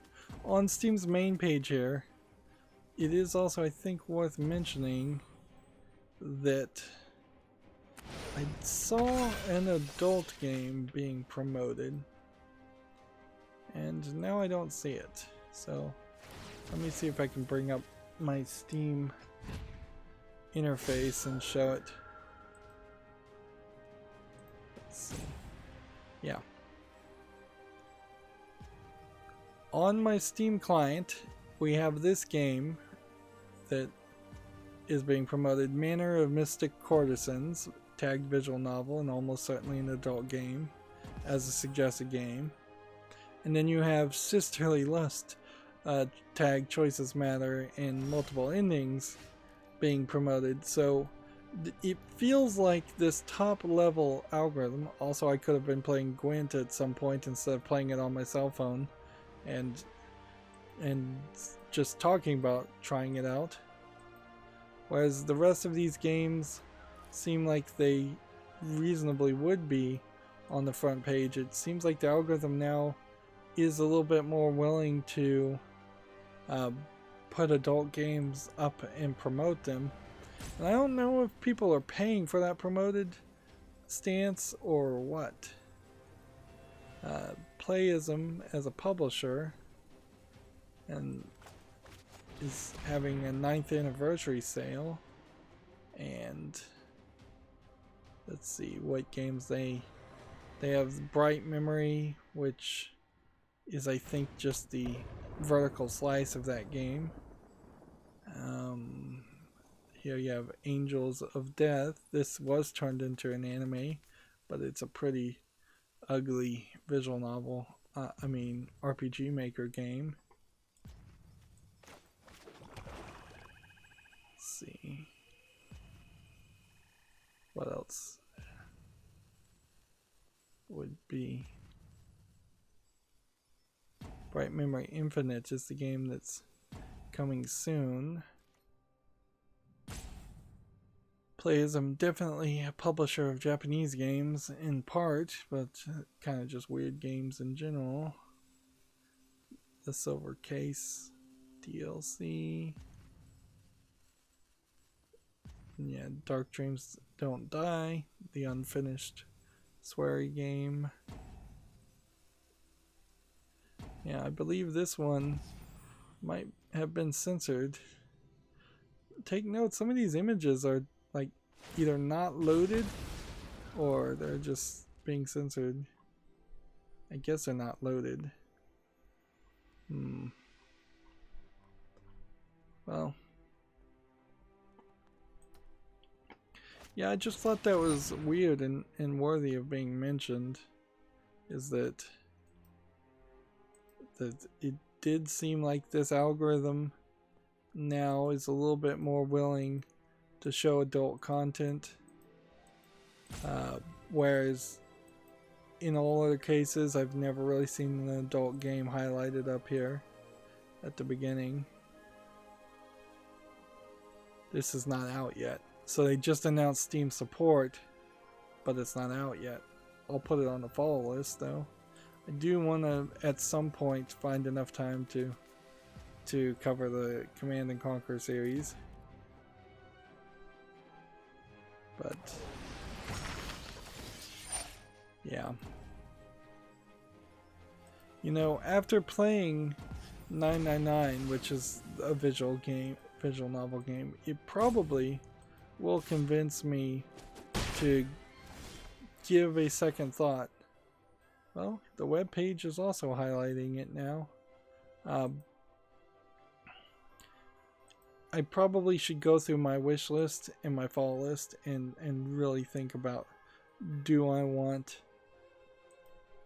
visual novels or not? Or are they too much of a burden, too much work? I'm going to play here. Let's do this. Let's do this. Let's do this. Play this.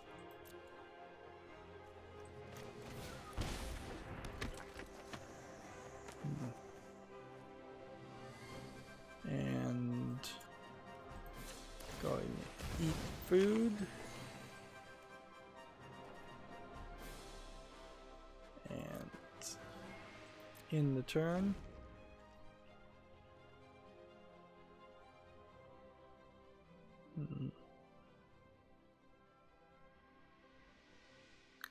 Yeah, I'm trying to think if there's actually a game that Playism really has published of interest. They've published a lot, certainly.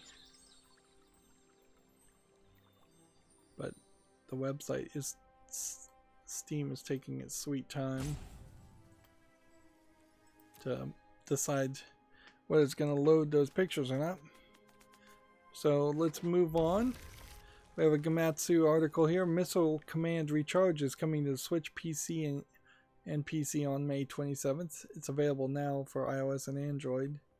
Looks like it's probably a slightly improved Missile Command game, clone, sequel, whatever you want to call it. I guess if it's actually made from the original developers of Missile Command. That's a little bit different, but it probably has just been improved for a touchscreen. And I don't know how you really make Missile Command a game that anybody wants to play these days. It's just too old of a game, too simple of a game.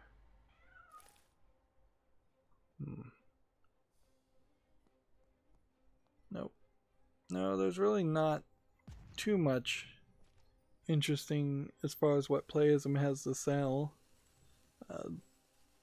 A lot of it is kind of risky gambles on weird and unique Japanese games, even by weird and unique Japanese standards.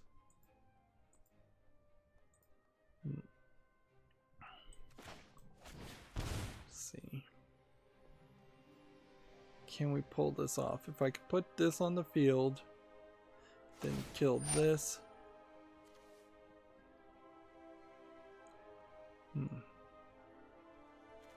Let's go ahead and eat that.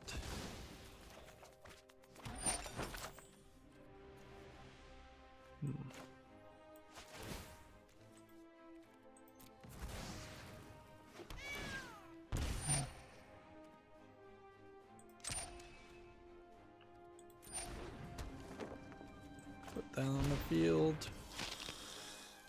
Okay.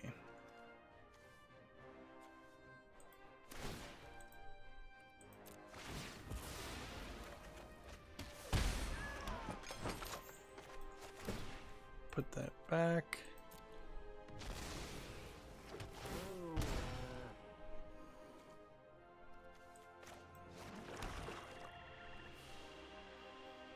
So this cost 4, so I die if I played that. But if I choose to attack with this,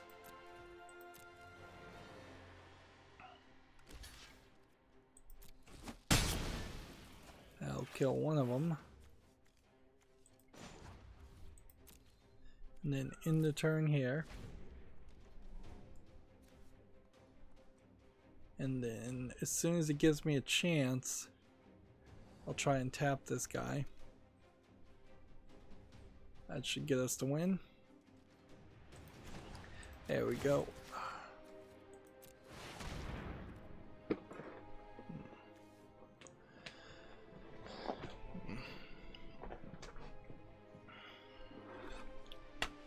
Yep. Feel kind of sleepy, feel kind of laid back.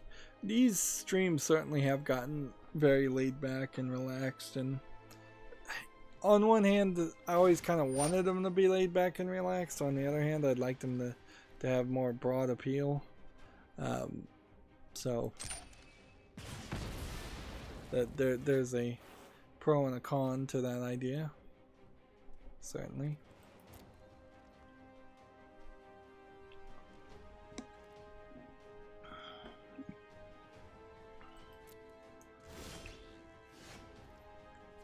We can play this, and we can play this. We can now do this.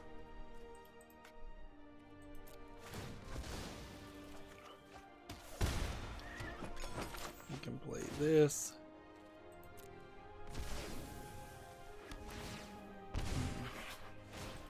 We can take this.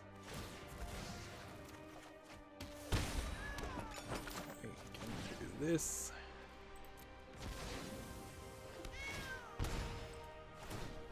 Really wish I could script all of that.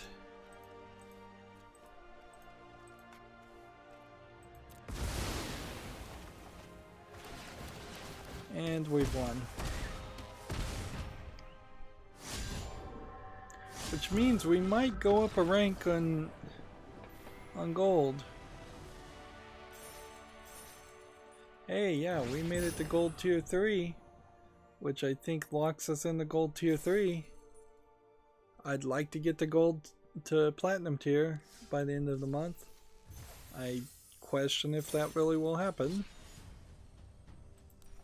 We got a new mastery tree thing we can do, which would be this one.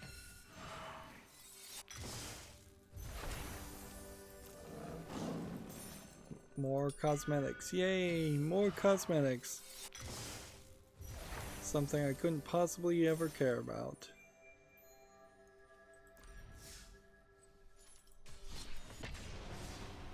TechRaptor has a preview here called The Chaotic Fun of Castle Storm 2.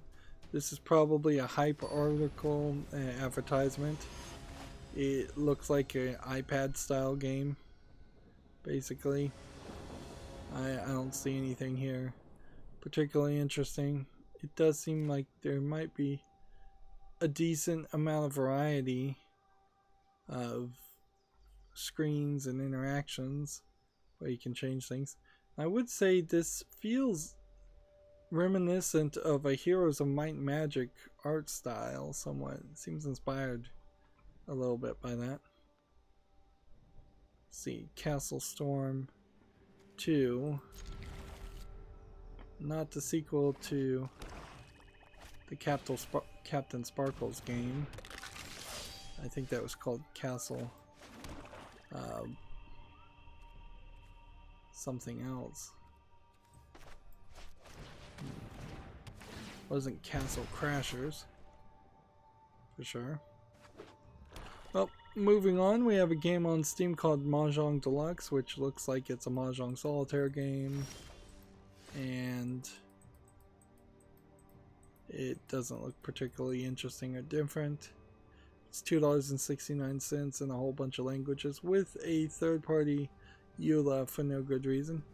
It's a little surprising there aren't more Mahjong games that come out on Steam, but maybe Valve actually does do a little bit to tell people, hey, don't bother to put yet another Mahjong game on our storefront because it just won't sell.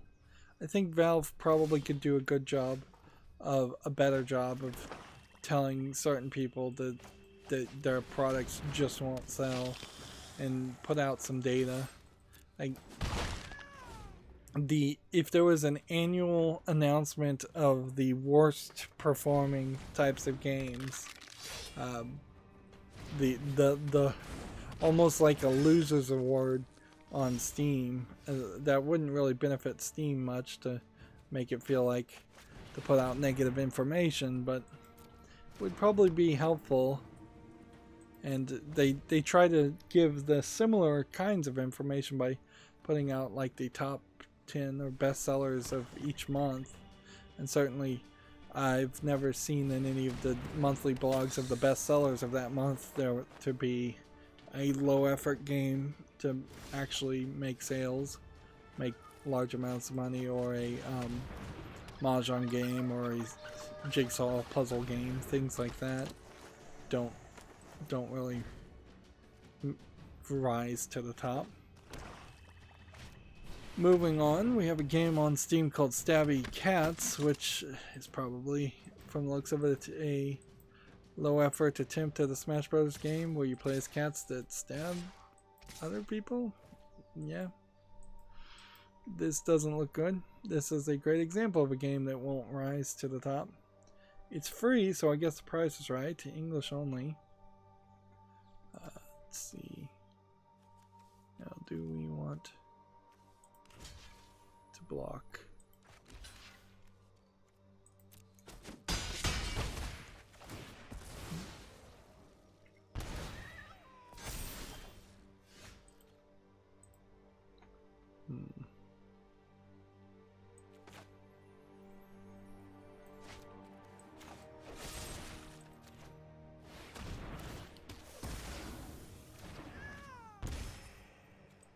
Go and play that. We can pretty well win here. If we get Bowl Citadel, that would be helpful, but I'm not sure actually necessary. Next, we have a game on Steam called Neversong, which is tagged as an adventure RPG game, but it seems to have more of a musical element. Kind of feels like a Daedalic game, but it isn't being published by Daedalic or any company that I recognize. It does look interesting. It does look a little dark. Apparently it was formerly known as Once Upon a Coma. It's $12.74. English full audio in a bunch of languages. I'm gonna put this on the fall list and see what reviews say. If it gets a decent amount of reviews. I don't know why you would rebrand your name, but Once Upon a Coma is a pretty bad name, so I can't say I completely disagree with that.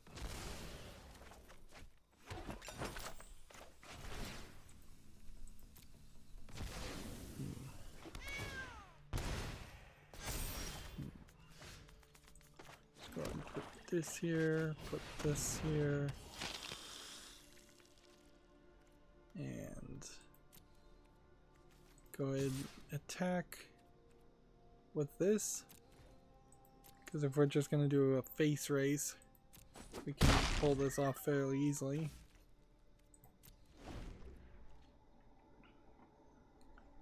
Let's see. TechRaptor has an opinion piece here. Lessons XCOM can learn from Gears Tactics. So if you want to read this article, that would be okay with me. I'm going to skip it, of course. I feel like XCOM probably does have some lessons to learn from somebody. Even though XCOM is kind of the de facto standard of those style of games, I would call any game that plays kind of like XCOM, a top-down turn-based strategy game, an XCOM clone, for lack of a better description. But yeah, it does seem like there are some slight problems with how it plays, in the fact that it's just a little too long and a little bit annoying.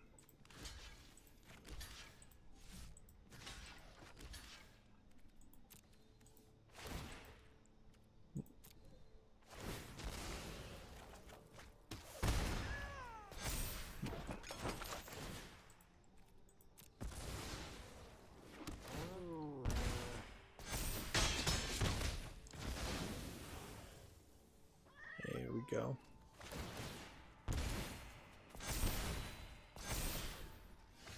I mean, he's trying really, really hard right now to win, and I'm kind of stomping him.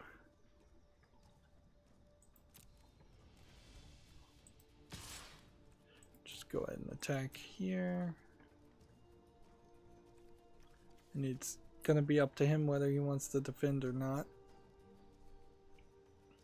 Moving on, Gamatsu has an article. A vertical platformer roguelike called Rising Hell is coming to PS4, Xbox One, and Switch this summer, which looks a little dark in this screenshot, and there's no video or anything more to see. The user interface doesn't look bad. It's just a lot of background darkness. Yeah. So I'll have to wait and see some more interesting bits of information, I suppose, before I can even start to begin to be hyped. Let's see. Gamatsu has an article here. The point-and-click adventure game When the Past Was Around is coming to the PS4, Xbox One, and Switch this summer. Not PC, oddly. And this looks like this might be part of the Rusty Lake series, but I guess it's not.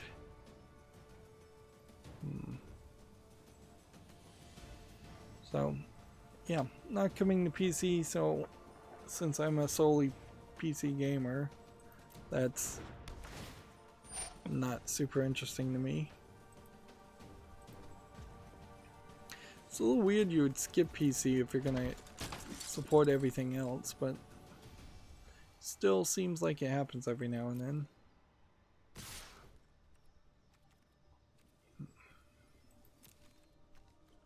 So we're gonna hit this one and hit this one, and then sacrifice this.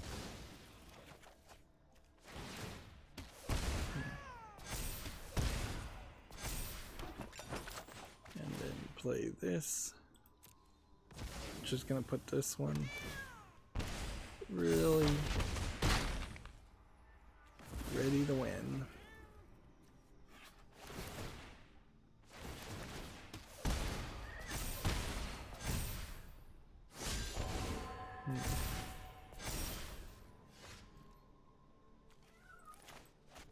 So play this. And then we just attack with this and this. And you can kind of attack with that too if you want to. It doesn't even matter. Because he blocks with that. And I can then just sacrifice that.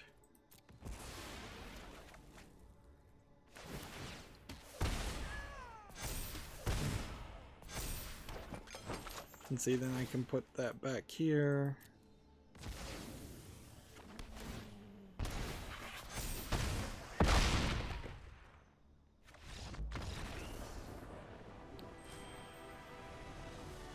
We're having a pretty nice win streak right now, so I don't really want to break the win streak, even though my chair has decided to become incredibly uncomfortable at the moment. And we still need like 11 victories and one more land. Seriously, that was the daily quest, play 40 lands? Alright, next game we have on Steam is called Road to Death, which looks like it's suffering from dark screenshot syndrome, and it's an asset flip first person shooter. Horror game, $2.99, English only. And I could easily have curated a lot of these. Gamatsu has a article, multiplayer survival action RPG called Frozen Flame launches for PC via Steam Early Access this fall, and later for consoles. So, well, do they have any video to show here? As far as it kind of looks like what is becoming an increasing standard in MMORPG low effort games that seem to be planned to be made, and we have seen a few made, but it seems like a lot of them are announced and planned to be made and don't actually get made also, or that a lot of those games in the past have just been released in Asia and not worldwide. TechRept has an article, Drake Hollow release date announced and will be on Game Pass Day 1. What is Drake Hollow? This looks slightly interesting, some new kinds of monster. And the Molasses Flood, parentheses, the Flame in the Flood, has announced that their in development title Drake Hollow will come out on Xbox One, Windows 10, and Steam July 17th. Interesting. So you got a white haired girl following a magical drake through a doorway, and then it takes you to a new fantasy world. Okay. And then you do these kind of weird construction, build a base gameplay. Well, that is not what I was expecting. So you build a base and you fight monsters apparently. Alright, we'll have to see more about Drake Hollow, I suppose, and doesn't look like a terrible thought for a game, but certainly we've seen a lot of games where you construct things and fight things, and it's not particularly groundbreaking. And Again, we have to reload magic. TechRaptor has an article here. The Plague survival sim Going Medieval is coming out later this year. I don't know if this is a joke that you're avoiding the plague, because I don't think that it's probably a well-timed joke. And I don't think... No, it seems like you actually are avoiding the plague in the game.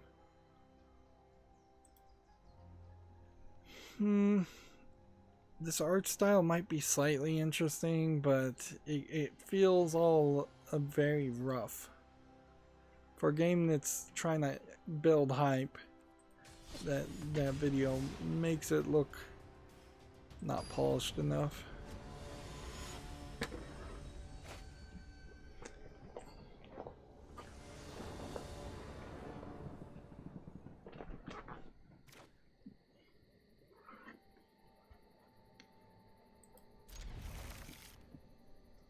Maybe why I've been winning more is because I've stopped mulliganing. I've been mulliganing almost every time when I for the past couple of weeks. And so maybe you just do start with 2 mana in this deck and that's okay. Even though I've heard you want 3 to 4 mana on the first draw. Moving on, Komatsu has an article here for PC and smartphones. NetEase Games announced a Norse mythology themed open world adventure called Project Ragnarok for PC, iOS, and Android. This single screenshot looks interesting as far as the character and this part here. The rest of that is kind of just background. We're going to be dangerously overfilling with Norse mythology. Seems fairly obvious after the new God of War game was set around that realm. A lot of people took the message and decided to clone that mythology, and it's, I don't think, going to work very well.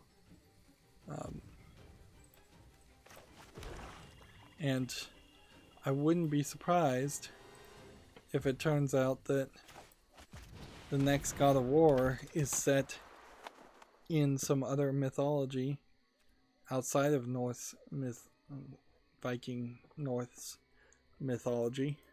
I feel like I'm mispronouncing Norse, and I don't know how I'm doing that.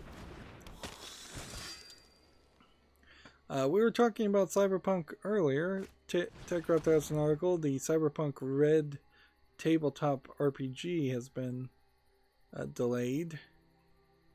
So I doubt that will have anything to do with the actual game.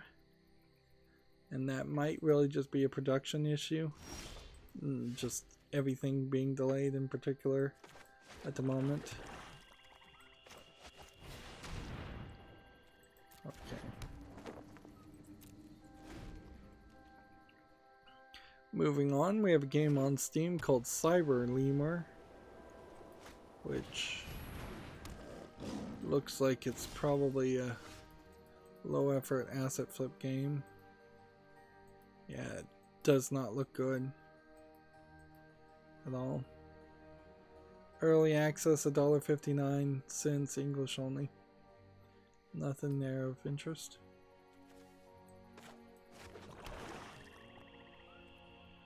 Let's see.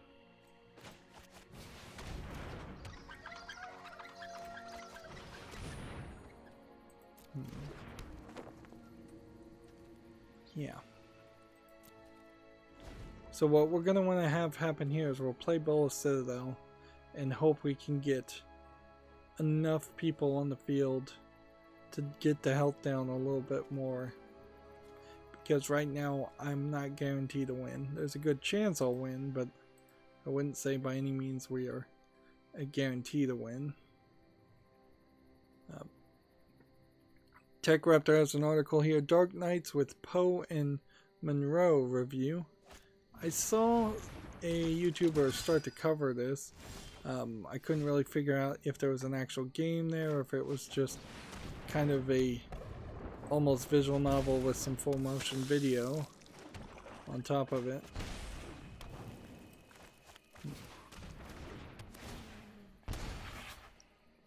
Alright. Not ready yet.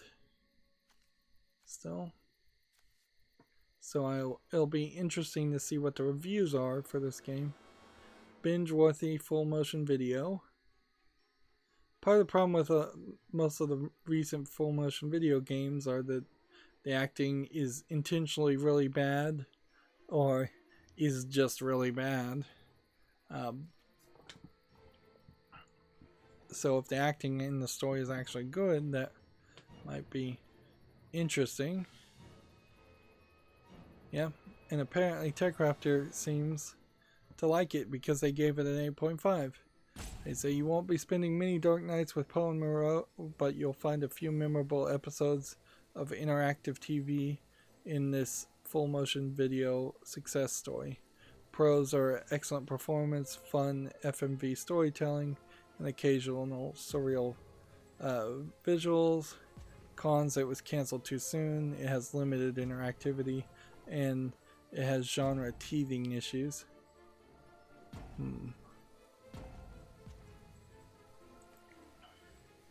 In a further description, if we scroll back to the final paragraph here, if you go in with the right expectations, Dark Nights with Poe and Moreau will provide a few evenings of adventure you won't soon forget. It arguably pulls off the whole interactive TV angle better than anything on Netflix, inching things far closer to a full merger between gaming and TV. However, it's likely that Dark Nights isn't concerned with making those kinds of moves, and it succeeds as a fun side story for Daveki Studios' growing catalog. We should probably look at Daveki Studios' catalog then and see what else they've listed. Speaking of some new steps in the whole streaming Netflix world, it does seem like the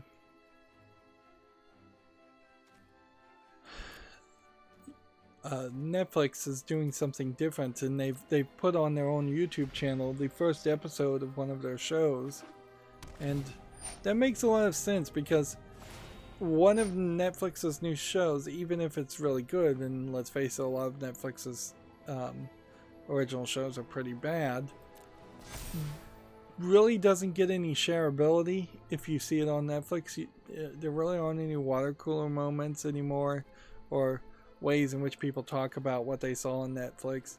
So by putting a first episode on YouTube, you're integrating yourself nicely into a system where you can then go share that to Facebook using a cell phone, just in the share button. You can share it to Twitter, you can share it to whatever friends or relatives that might be following you.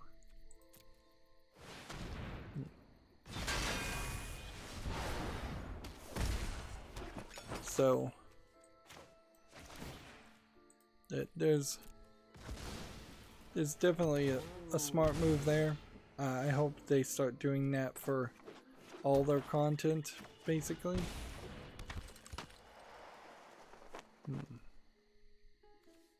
Alright. Attack with this and attack with this. If you want to defend, that's your own business. I'm gonna have to start playing a little bit more aggressively. So here's Daveki Studios. And here's that Poe and Moreau game.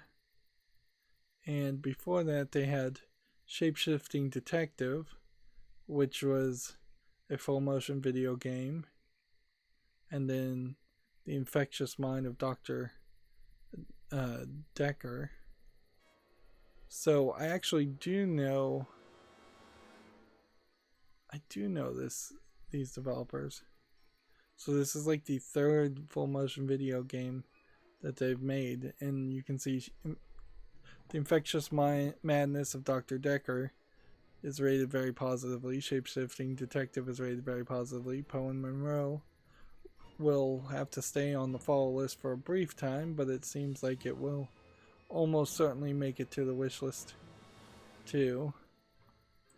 And I do like that idea.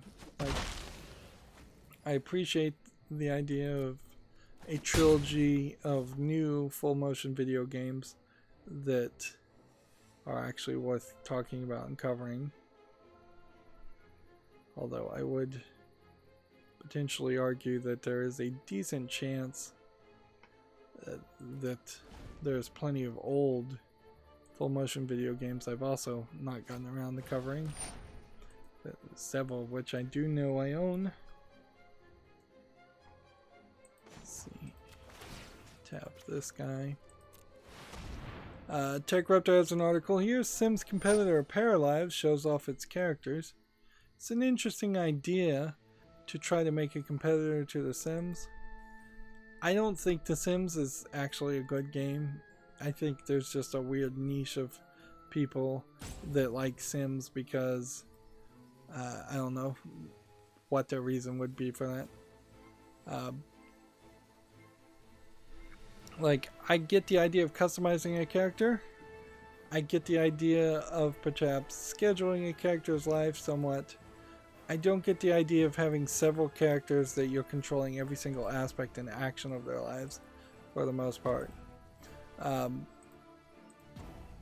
guess The Sims, in a weird way, might be argued to be a bad version of a Princess Maker game, where you're playing like a daughter raising simulator.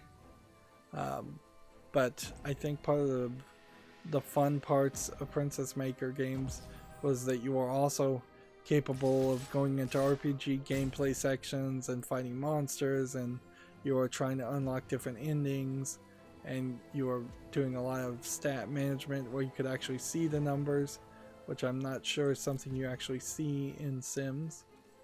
So yeah, there's weirdness to it, I would say, for lack of a better description. Yeah, I've played The Sims certainly in the past, but I don't think I would willingly play it again, or a clone of him. Yeah. In a weird way, The Sims is kind of like a bad version of Mass Effect, because you're effectively controlling every aspect that the main character in Mass Effect does also, but not for a second would you think that Mass Effect really was like The Sims if you didn't think about it really hard, because Mass Effect throws in a lot of action, throws in well-written story instead of just random events, and tells a much more compelling tale in general.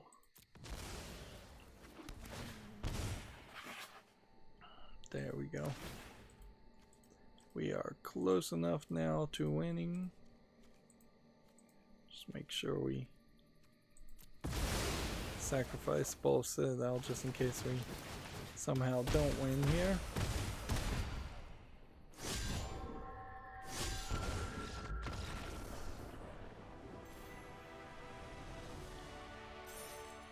Two more.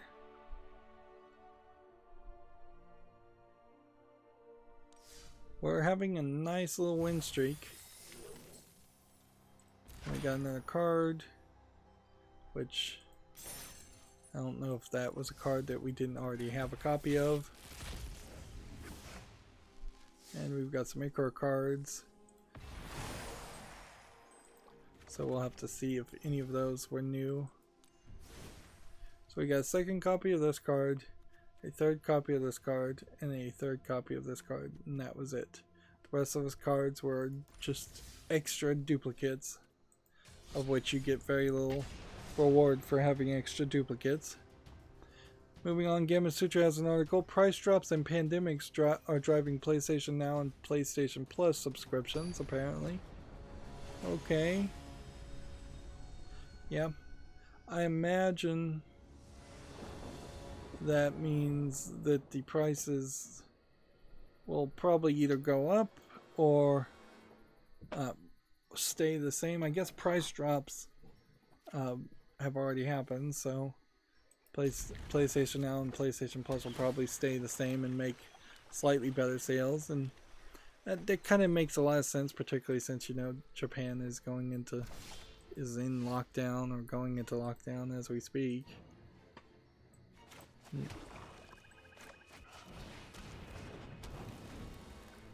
Come on, load. TechRaptor has this interesting article. Daedalic Entertainment goes independent with a management buyout.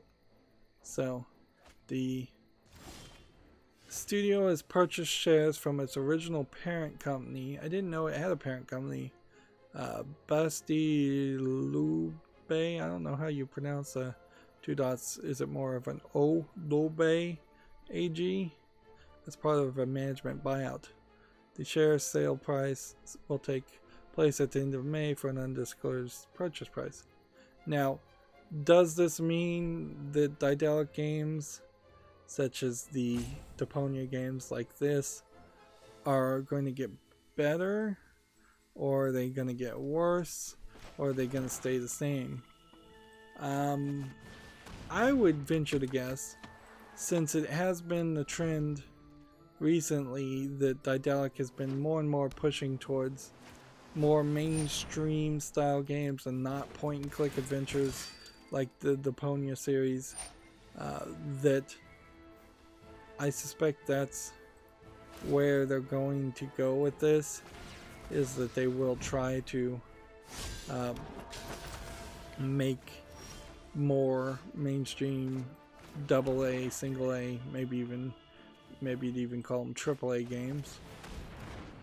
They're currently working on a Lord of the Rings game focusing on Golem, and so maybe the production of that game is not going well, and that's why the management is buying themselves out, as to protect the parent company or protect Daedalic from the parent company. Either one could be true, so, or it could have nothing to do with any of that. It could be that Daedalic Entertainment just wants all the profits from the Golem game that they think they're going to get. Moving on, TechRaptor has an article. EMBR is a fiery good time. So, this looks like a game where you run around shooting and putting out fires. It doesn't sound bad. I've always wanted to find a good game where you play as a firefighter. See, it's not out yet. It's early access on PC via Steam. It's also available on Google Stadia and will come to the PS4 and Switch later this year.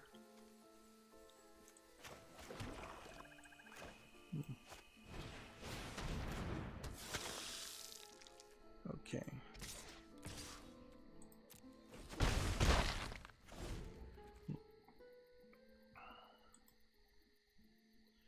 I hate to do this, but I think we're going to have to just cover the news and then think about whether we're going to be able to get any further, because I can literally not shift in my chair anymore. It's just like, it's not working. This chair has just gotten really uncomfortable. I wish I could find a way to make it not so uncomfortable, but yeah. I'm basically like the princess and the pea already. I'm sitting on like what effectively is a cushion on top of a cushion on top of another cushion on top of another cushion, and they all seem to sink into the chair completely. And yeah, it sucks. Well, I have enough to play next turn.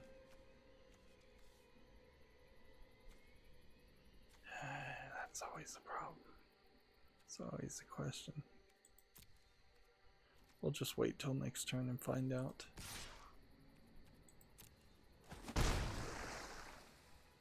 Think we talked about this on Monday. Kerbal Space Program 2 was delayed to fall 2021. Yeah, I don't have a lot of hope that Kerbal Space Program 2 will be good. TechRaptor has this article, Tencent's System Shock acquisition has saved the sequel development apparently. But now IP ownership is in dispute. So apparently we had gotten note that System Shock 3 and System Shock 4 were acquired. The websites for them were acquired by Tencent. And apparently that means now there's a slight chance, but it's kind of a quickly diminishing chance that you'll be able to, they'll actually be able to make System Shock 3 and get it to storefronts. Or make System Shock 4 after that point. Like, there's clearly way too much ambition with the System Shock universe, and that they're trying to make a System Shock 1 reboot, and I think maybe they were trying to make a System Shock 2 reboot also. Let's see if this works.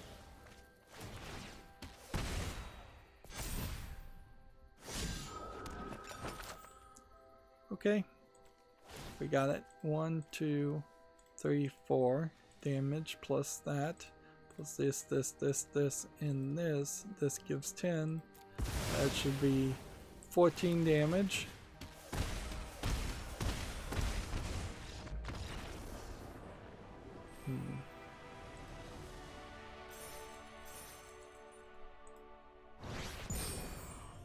And we rank up again. We are now gold tier 2. I'm hoping I can just burn through this and actually make it all the way to platinum. But yeah, I really don't feel like I'm a good enough player to deserve to be at platinum, but I'll take it, certainly. And I do kind of feel like at any point I could just accidentally hit the brick wall and not be able to make it any further. TechRaptor has an article here. G2A Factorio dispute reaches a 40,000 chargeback settlement. G2A, notorious for being a bad company to do business with. And I guess I am happy to announce I haven't recently seen anybody actually do any business or promote G2A in at least the last 6 months. So no YouTubers promoting that. Now it's just mostly Ridge Wallet. I will say YouTube has gotten really bad about letting some really awful, not family-friendly advertisements on their platform. And they should have somebody looking at that stuff more closely. But apparently, yeah. My guess is that GTA was trying to make Factorio pay for a bunch of chargebacks that GTA was actually more responsible for,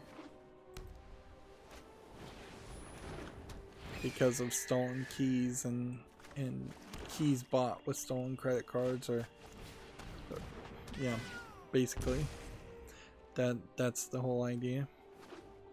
TechRaptor has an article. Lego Super Mario Power-Up Packs have been revealed featuring new cat costume. So basically the pants and the hats are going to be sold separately in 4 separate boxes, which is going to give some kind of modification that the main unit of this weird Mario character that has a screen right here and a screen on the mouth and a screen on the eyes. So I imagine it actually is just one big screen and a lot of it's just blocked out. And there's some kind of like NFC type reader in the bottom part of the Mario figure anyways, but it seems like it is capable of reading what kind of pants it's wearing and still being able to read what kind of Lego platforms it stands on. This whole idea still looks really dumb and doesn't make any sense at all. Yeah, it just doesn't feel much like Mario or much like Lego, and it feels like a silly idea. It feels like they're going to try and milk it a lot more than they probably should.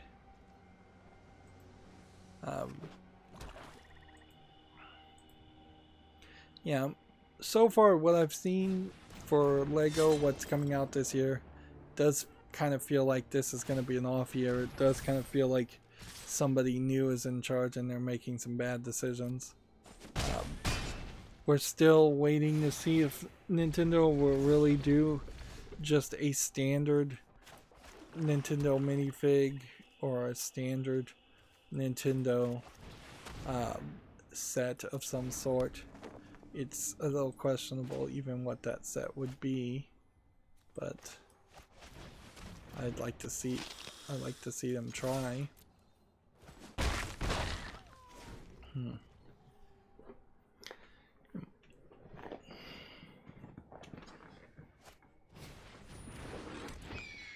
Let's see. Moving on, Your Gamer has an article. This year's Call of Duty is called Call of Duty Black Ops Cold War.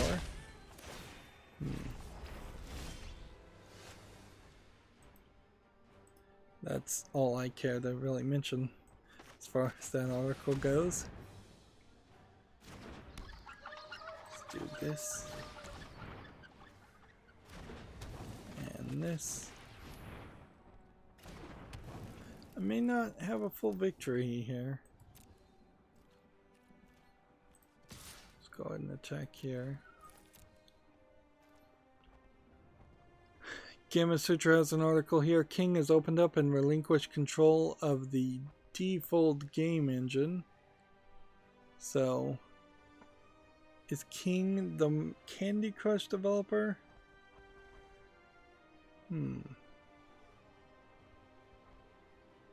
Yeah. Although King no longer owns Default, the Candy Crush maker holds a seat on the Default board and will continue to use the 2D game engine in selected live games.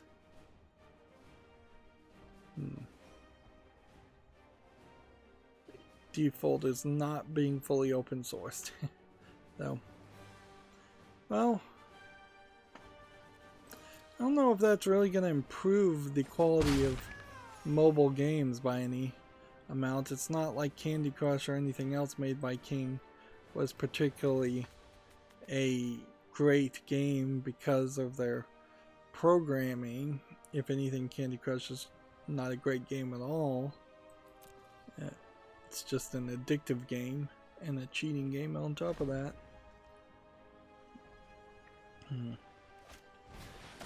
Gamma Sutra has an article here. Respawn opens Vancouver studio to focus on Apex Legend development.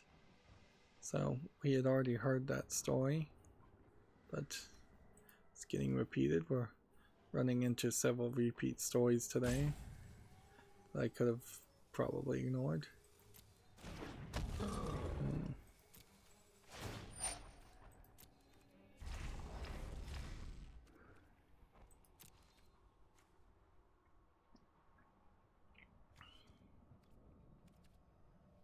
See, we're a little low on health, and he's going to attack with these two.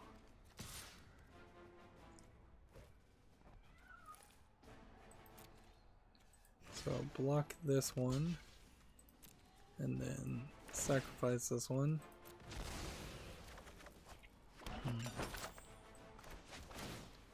And bring it back.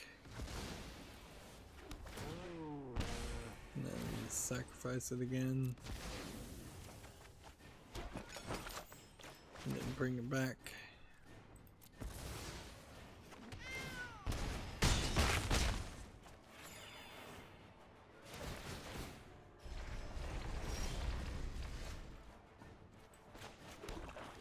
Alright, Bullet Citadel, this is going to be a tall order this time. Yeah. May not have it. May not have it. Gamatsu has an article here for the Switch. Meiji, Katsugiki, Haikara, Ryu, Segumi, Sibai, Sashimi, Masu, Yonoshi Kagyo launches September 24th in Japan. A Meiji Restoration era themed otome visual novel. So otome is young maiden game, so probably playing as this character dealing with these male romance interests, I would imagine. Yeah, that is a long Japanese game, and this is a traditional Japanese setting, so it would be hard to believe that this would make it to the West and get translated, but stranger things have happened. I don't know how many Japanese otomes out there, young maidens, young girls, would want to play a visual novel set specifically in the Restoration era, Meiji Restoration era. Let's see. Let's go ahead and sacrifice these again.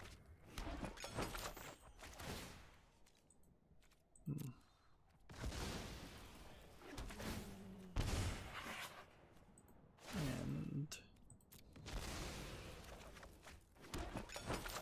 we're falling behind.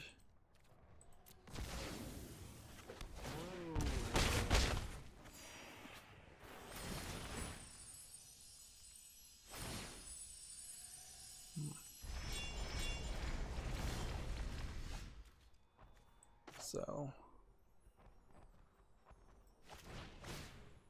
let's go ahead and get rid of,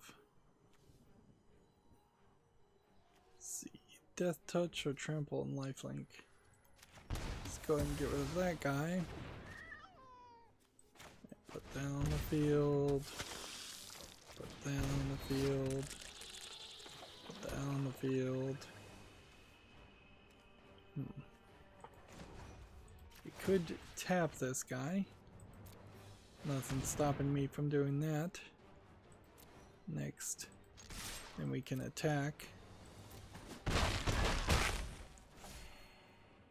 And while we're at it, we can send that back and around so we can defend with that again later. That gets us closer. Getting closer to victory. Gamatsu has an article for the Famitsu review scores, issue 1642. Last week, there were very few games that were reviewed. It seems like there's more games here. Felt like last week there was only 3. So you have 26 out of 40 for Fairy Knights, 36 out of 40 for Gnosia, which means it's actually a particularly great game. That's a high score. Goblin Switch is 30 out of 40. That's not that good. Mars Chaos Menace is 26 out of 40. That's not that good. Monochrome World for the Switch is 29 out of 40. Moving Out is 31 out of 40. Streets of Rage 4 for the PS4 and Switch is 34 out of 40, so that was good. So really, one really good game in Gnosia, and Streets of Rage 4 also being labeled fairly good. So I guess the question will become, what is Gnosia?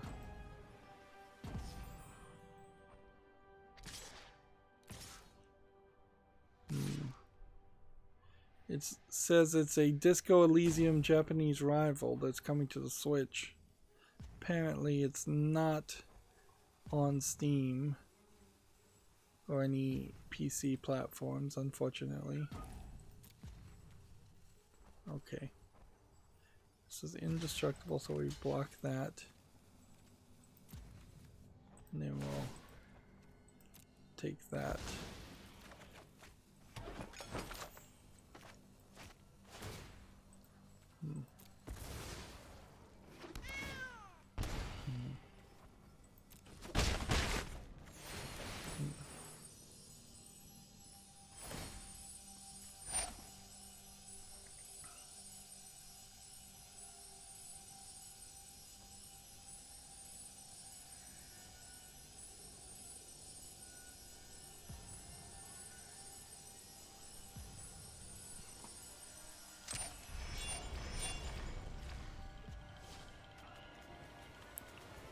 Let's see. Okay, play this. That didn't help anything.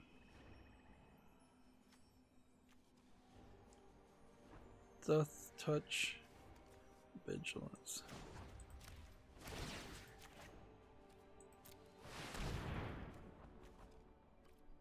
Okay, next. Attack with this, attack with this. Let's not attack with one of those. Let's attack with one of those.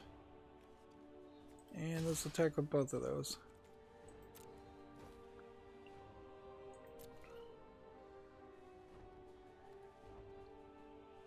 Really? Nobody is not going to bother to block at all. Okay, well, he's lost the game. I guess he wasn't paying attention, or he just realized that I guess I could overwhelm him. That was a dirtier victory than normal, in the sense that it wasn't clean and easy.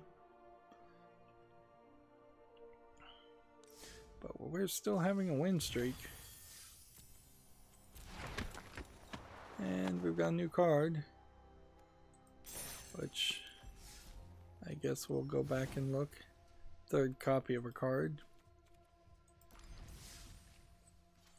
It really does feel like just about the time that I have everything there is to get in this game, and I've kind of caught up, in where had I just started playing since day one of Magic Arena, I probably would have all the cards by now.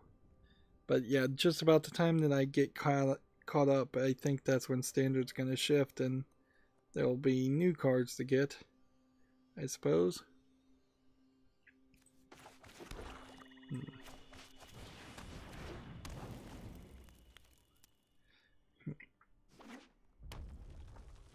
I suppose it is also worth mentioning that the Second Dinner Marvel game, I assume, is still in development. I saw a post from an employee who works at Second Dinner, says that they've been working there a year. So, yeah, whenever that Marvel game comes out, I will play that from day one, and hopefully that'll be the last card game I ever have to play in my life, and a card game I actually want to play.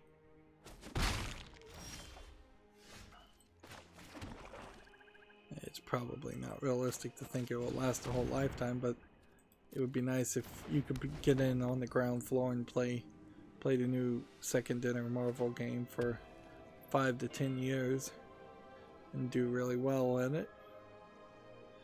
Moving on, Gamatsu has an article. Every Day's Today menu for the Imi family is delayed in Japan. This was a Switch game. I think this is a cooking game that is a spin-off of the Fate Stay Night anime branch. There's a whole Fate anime, manga, light novel series. They're all a big mess, but certainly popular. And they continuously make more and more content based on them.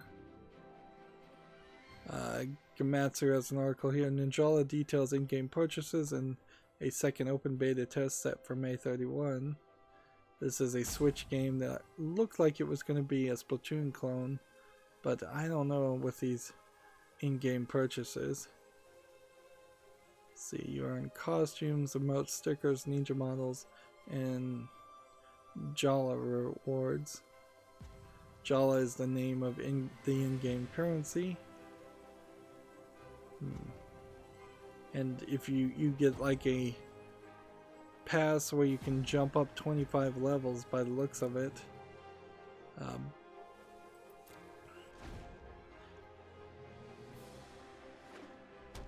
Yeah, it seems like there's quite a lot for this Ninjala game as far as the microtransactions, and that feels like that really sucks, because I was hoping that this would be like Splatoon, very accessible to young kids, and I don't think that's the case. I think they're putting a lot of microtransaction garbage in this. Deal 4 damage. Well, if I've got nothing better to do, I'll sacrifice it.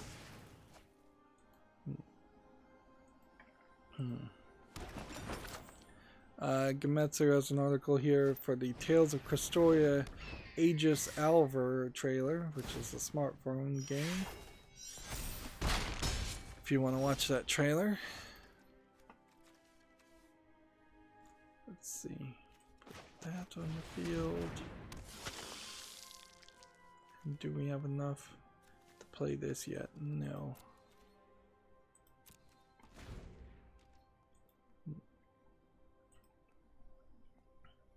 I'm in this weird catch-22 situation. TechRaptor keeps promoting Nutaku games.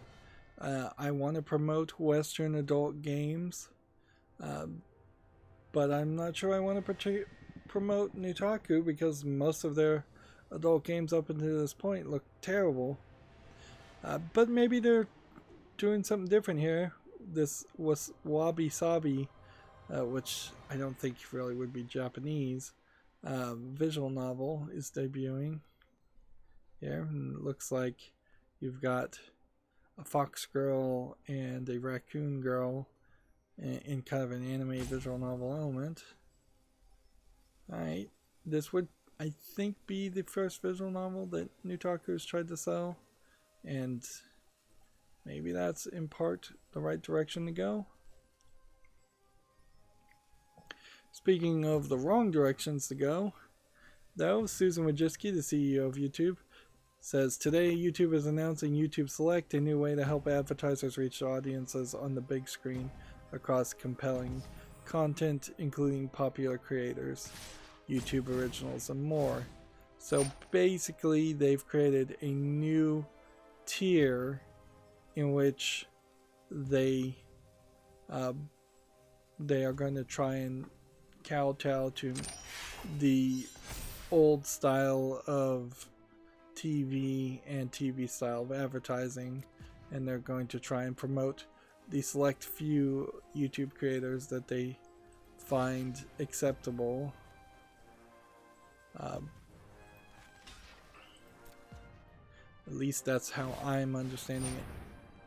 They also, in addendum to that, Susan Wojcicki says they're excited to announce new editions of the Dear Class of 2020, which they are promoting that Beyonce, this person named Malumaya, Emma Chamberlain, Nikki Tutorials, and Melinda Gates all apparently started YouTube channels, or these people, I think that's it, or that she has gotten all of these people to show up at some kind of event.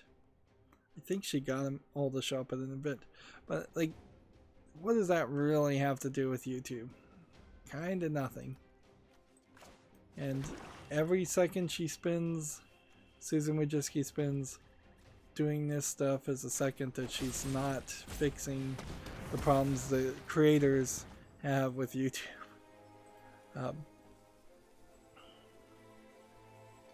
Reuters has a more in detailed article here. YouTube goes after more TV advertisers with new programming. Yeah, trying to get more TV advertisers sounds like a good thing, and it probably is a thing that would have had to happen, but honestly, it's TV advertisers that have caused a lot of problems with YouTube in the past few years, and they've played really dirty. at a certain point, I think TV advertisers would jump the ship and stop advertising on TV and instead start advertising more on YouTube. But half of the people that advertise on TV have just such vested interest and established relationships with TV channels that they are more than willing to collude with the TV channels over new media,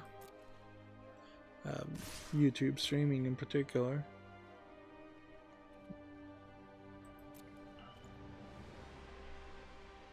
And one can only assume that very few people these days are actually watching TV.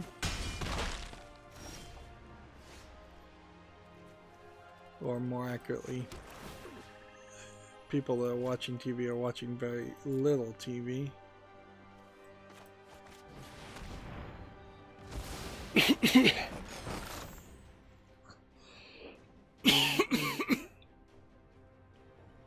Excuse me, I'm wearing out my voice. I'm talking a little too long.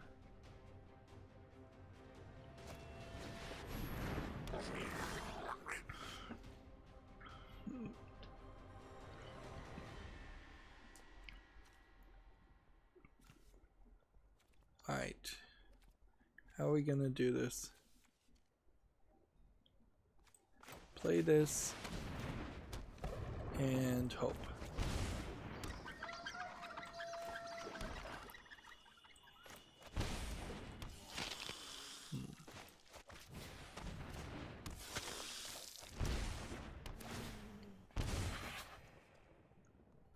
Okay. We've got to just kind of hope that we don't die. That he doesn't have anything that can do 2 damage to me. And this can do 3 damage, but as long as he can't do anything that before I can sacrifice this Cauldron Familiar and put it back on the field to get a couple of more health, it should be fine.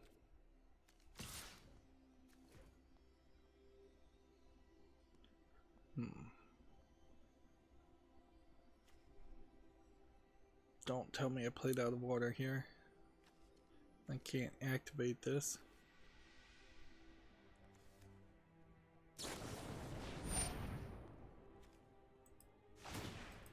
Let's see if this works.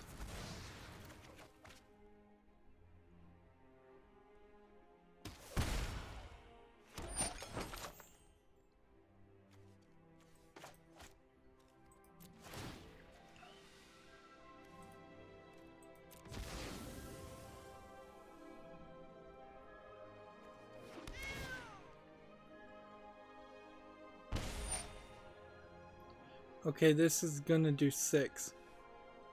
We're gonna activate this then, I guess. And we'll just see what, if anything, we can do.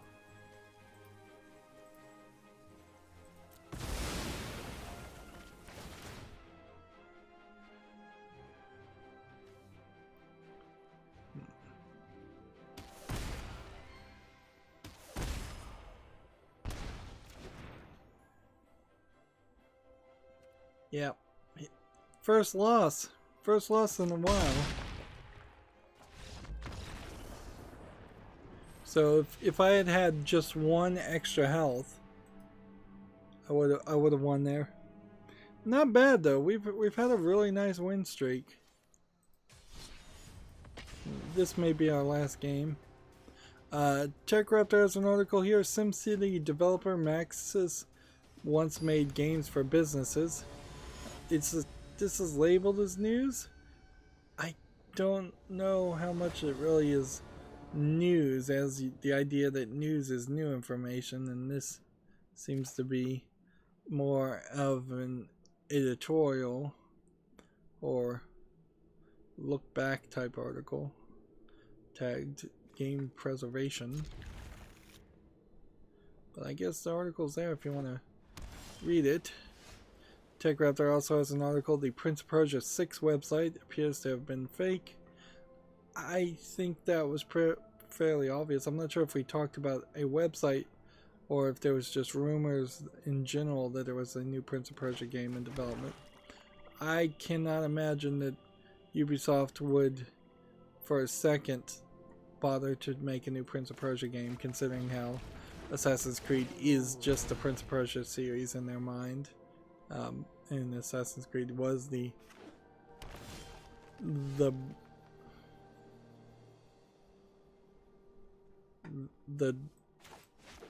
improved version of Prince of Persia. It would be nice if they went back and did some re-release or remaster of the Prince of Persia series, or a reboot of the Prince of Persia series. But I don't think that's going to happen.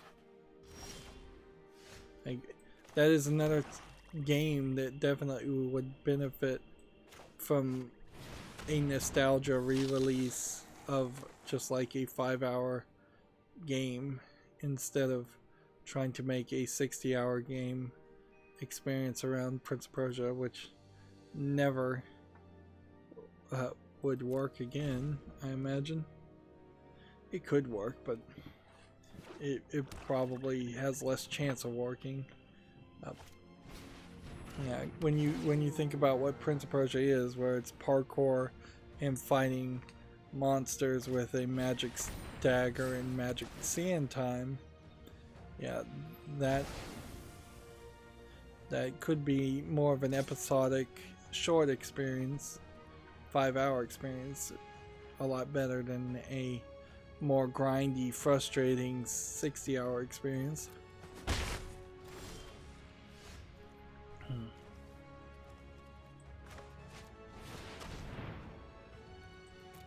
Play that. Play that. And attack.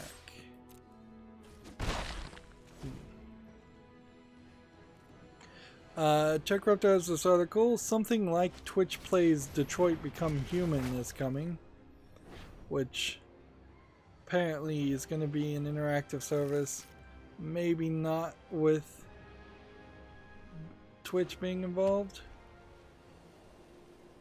This, in a funny way, would be an attempt of them to revitalize and resell the Detroit Become Human game, which didn't really sell as well as it should have, I imagine, in its creator's eyes at least.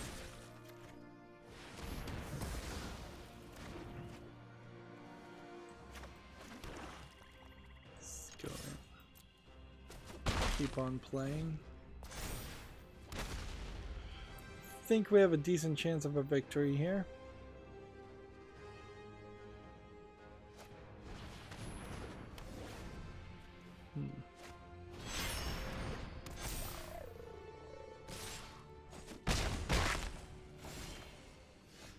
So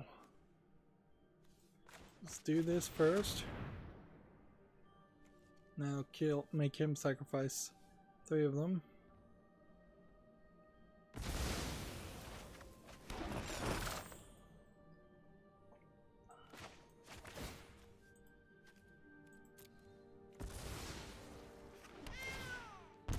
Let's keep on playing land. Do we want to eat more?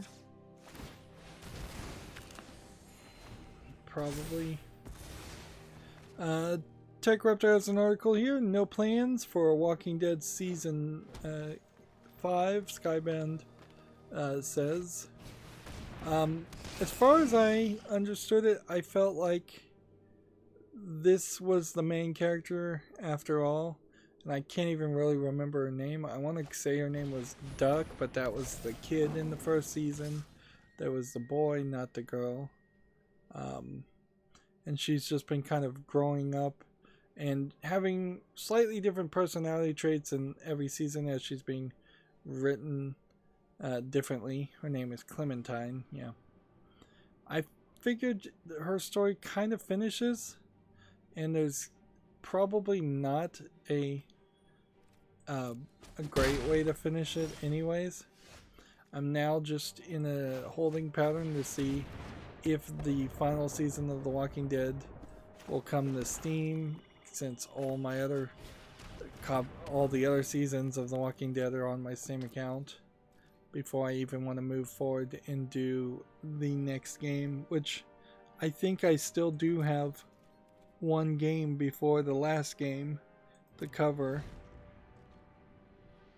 But yeah, I think The Walking Dead in general is trying to wrap up. They wrapped up the comic book, the TV series.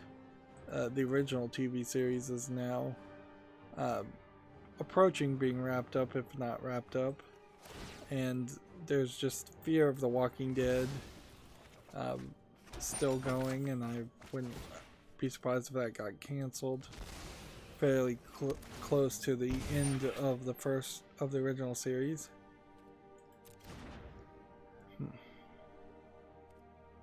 Don't tell me I could play that. That would really suck if it turned out I could play that and I missed that.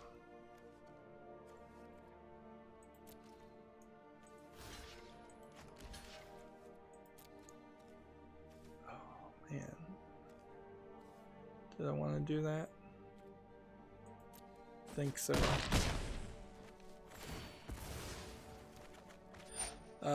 TechRaptor has an article, Mafia Trilogy available now, and you can play Mafia 2 and 3 Definitive. Although, the Definitive Edition of Mafia 3 seems to really just be the collection of all the DLC.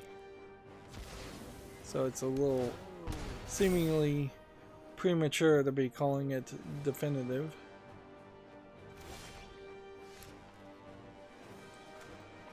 Come on. Follow Citadel, we really need you to pull out all the stops on this one.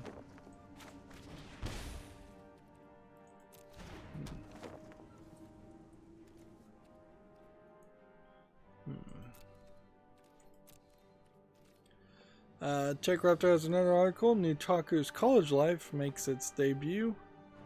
This is another visual novel looking game. She has like really long hair. This also looks like this might be more of a Western animated game, just animated to look like a Japanese visual novel. And it seems like it's not actually a visual novel at all. Again, still in the catch-22 as far as wanting to promote or not promote Nutaku games, because they do still seem to be fairly bad games. I'm gonna start trying to cover more games on Steam so that we can get at least half of the remaining tabs, which I still see that there's about 20 closed. And then Friday hopefully won't go too long, but it might. So we have a game on Steam here called Wire Up, which looks like it's a 3D puzzle game that's just like poorly thought out. It doesn't really make a lot of sense. It's $1.99 English only. I don't see anything there. I need to activate one of these, don't I?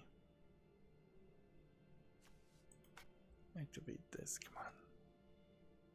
Before you do anything else, let me activate this. I don't think I have that option. I think I screwed up. Golf with Your Friends is on Steam.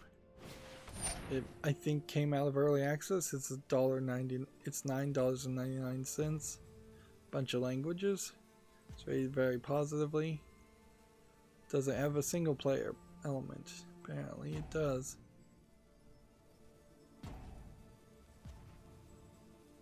guess I'll put this on the wish list. I don't know if I really would want to play a golf game though, so I'm gonna put it on the fall list. Have this guy. Submit.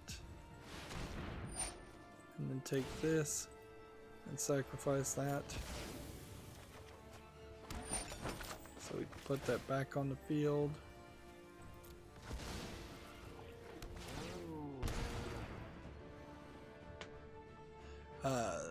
Tech Raptor has an article. Gen Con 2020 has been cancelled over COVID-19 concerns. North America's largest tabletop con is a no-go. So, yeah, that sucks. This is a companion, so I'll just kill it. Kill it with fire.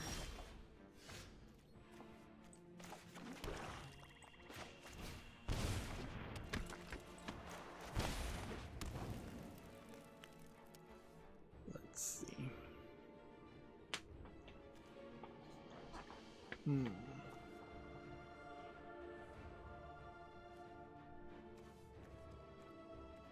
Let's just go ahead and end the turn.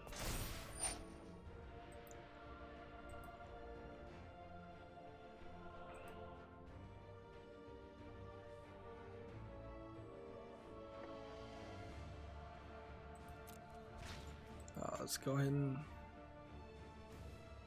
do this.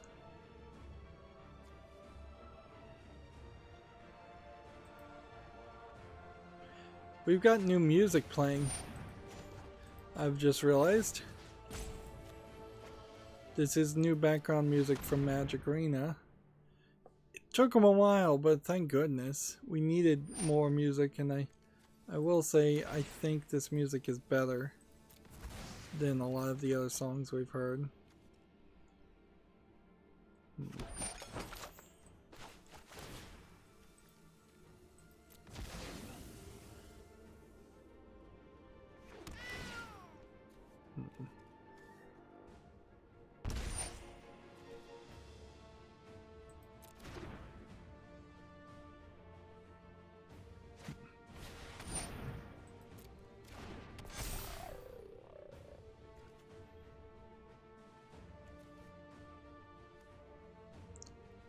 Yeah, I don't know if I can win here.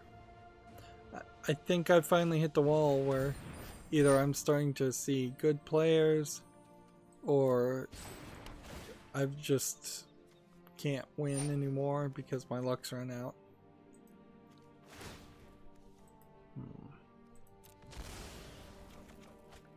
And I definitely am getting wrecked.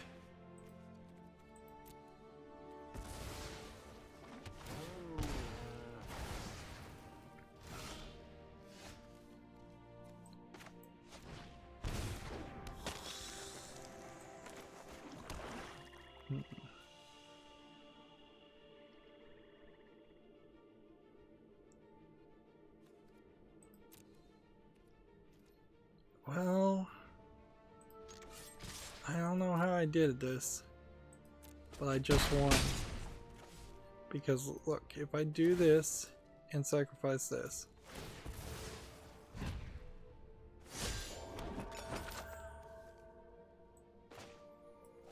and do this and put this here,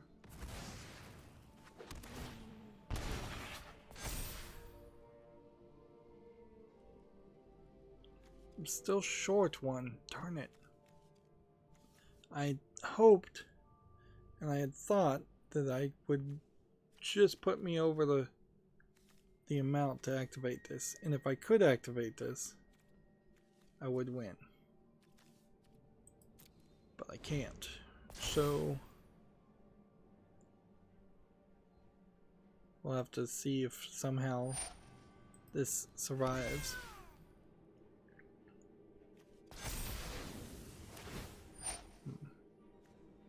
I guess what we want to do is tap anyone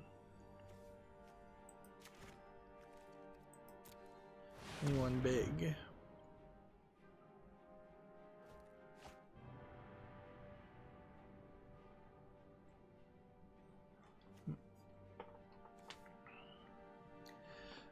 We have a game on Steam here called Uramongi Generation, which is called a photo editing simulation casual game, and it looks like it's a photo taking game. You've got some really weirdness here, and it really is going to come down to the reviews on this. I'm going to have to read them. But yeah, I was watching the trailer here. Apparently you take photos and do something with the photos.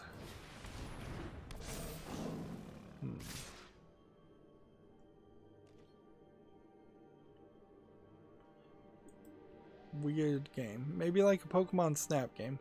This is $14.99, English, Japanese, Chinese, and German. That's a weird combination of languages too.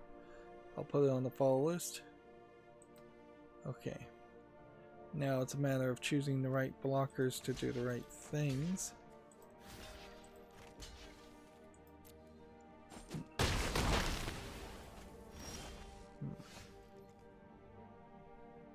They killed my guy.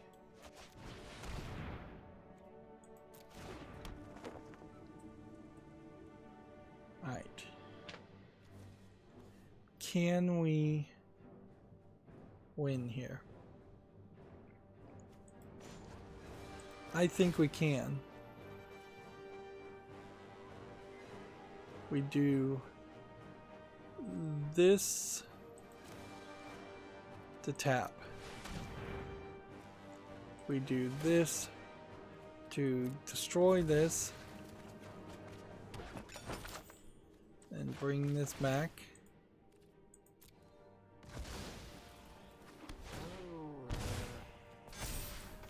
Go ahead and play that. And we attack.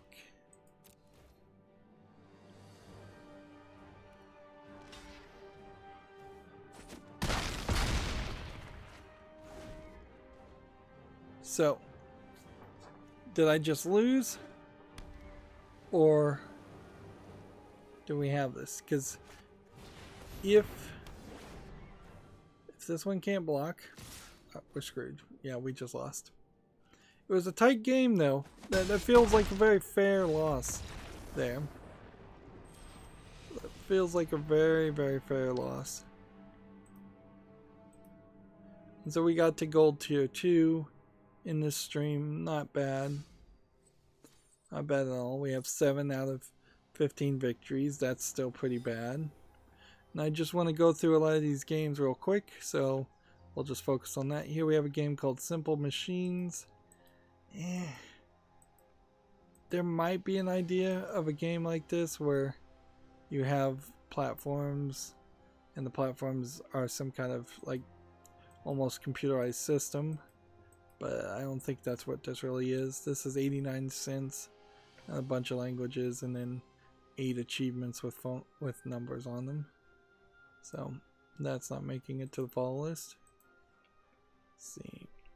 Next we have a game on Steam called Cranked Up, which says it's a physics game platformer. I am not sure how this plays.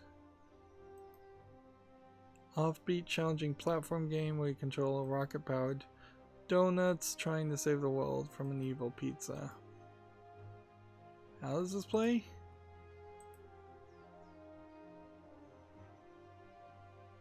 Seems like you're bouncing yourself up in kind of a linear fashion.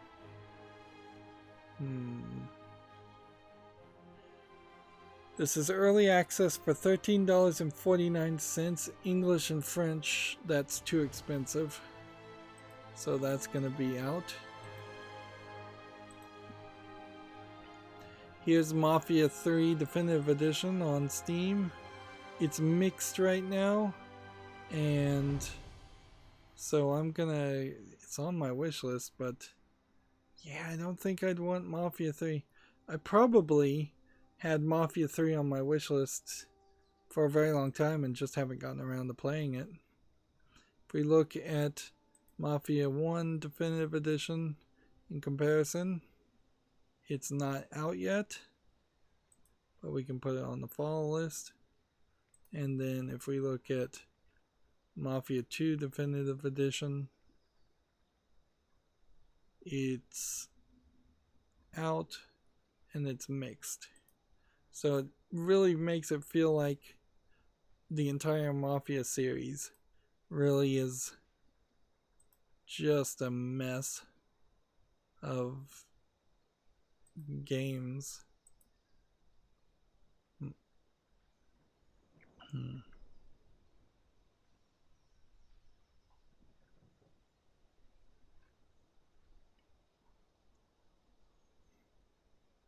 Trying to scroll through other things while we're at it. Here we have a game called Nine Till Void on Steam, which looks bad. Yeah, seems like there's a lot of wasted space over here on the right side. $7.19 English only. I don't see anything here polished enough to be worthy of the fall list. Next we have a game on Steam called If Found, which looks like a Western visual novel game.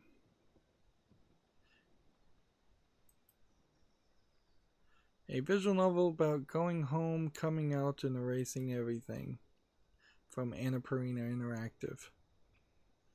I kind of have to give some credit where credit's due as far as Annapurna Interactive, though, so I'll put it on the follow list. But yeah, I don't know. It really sounds like it's kind of a low effort Gone Home clone. Tech Raptor has an article here. No AAA game is coming this year from the Embracer Group, so no Saints Row game. Which, okay, I guess that's good to know. There could have been a Saints Row game if things were different, I imagine. Wasteland 3 is on Steam. I think I can fairly quickly guess this should be on my fall list.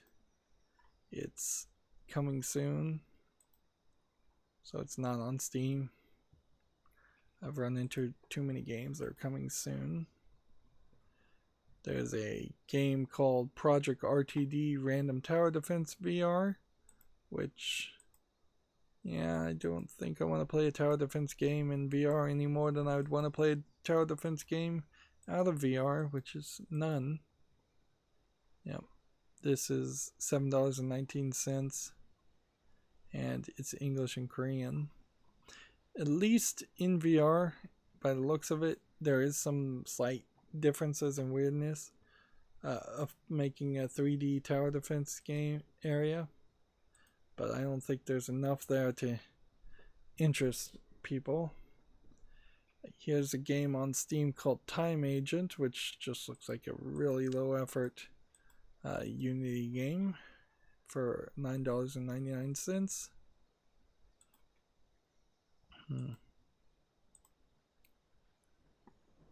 Let's see, we've got a game on Steam called Bashoujo Battle Hanafudo Koi Koi, which is tagged with nudity and sexual content for a Hanafudo game.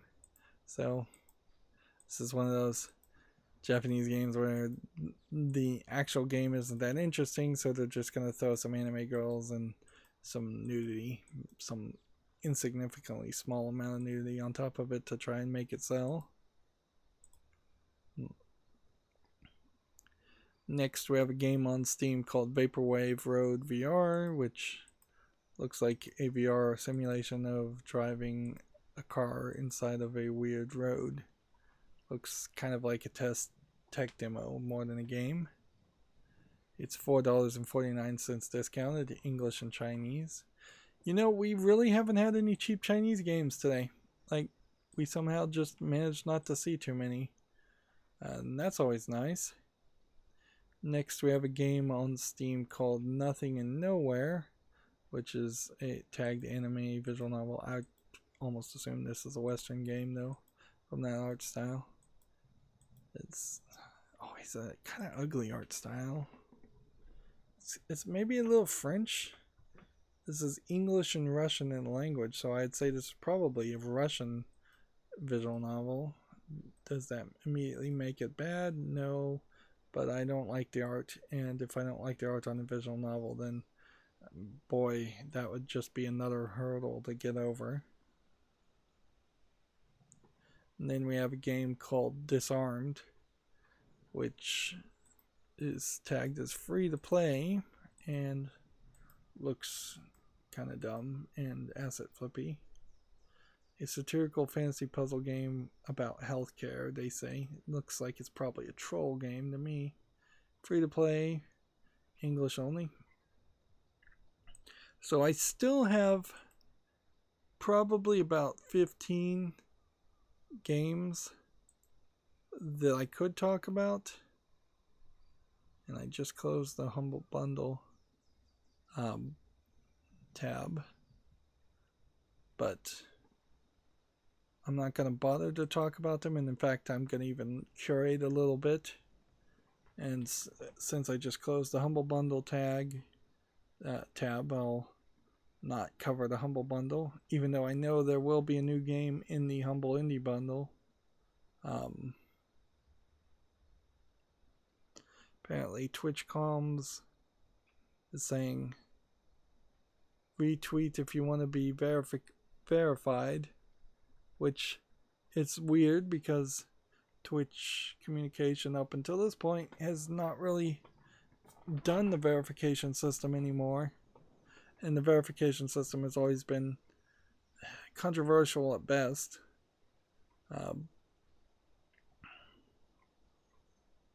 So now I'm just scrolling down my Twitter feed to see if there's any big news. I imagine there isn't.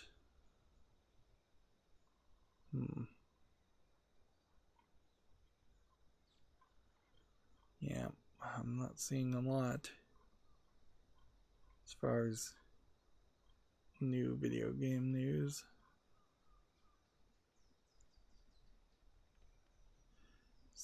Gamma Sutra has an article. Embracer Group sees record shift towards digital during COVID-19. No surprise there. id Software is working on a PC-only update for Doom Eternal that will remove de novo anti-cheat and address a number of crashes. So yeah, de novo anti-cheat didn't last long. Clearly it was a test. I think it's fairly obvious they wanted to put this anti-cheat software in a game that didn't really even have a robust online multiplayer component, and they just wanted to see how well it was received and how it went down. They also probably wanted to test to see how the backlash would go as far as putting de novo or anything named de novo in a game that was already out. This clearly was just Doom biting the bullet for other companies to plan on doing something similar in a better way later on. Alright, that's going to be it for this stream. I'll see if I can stay awake long enough or find time long enough to get 8 victories. I almost had 15 victories Monday, and then I started so late that it rolled over to Tuesday's 15 victories. That may happen again. That's going to be it for this recording. As always, I ask you to like, share, subscribe, comment, and watch every second of my videos. If you want to friend or follow me on any social media sites, there's a whole bunch of links down below. And if you want to support me further, there's a link to Patreon, or you can friend me on Steam and get me a game off my wishlist. Thank you for watching. Have a good evening.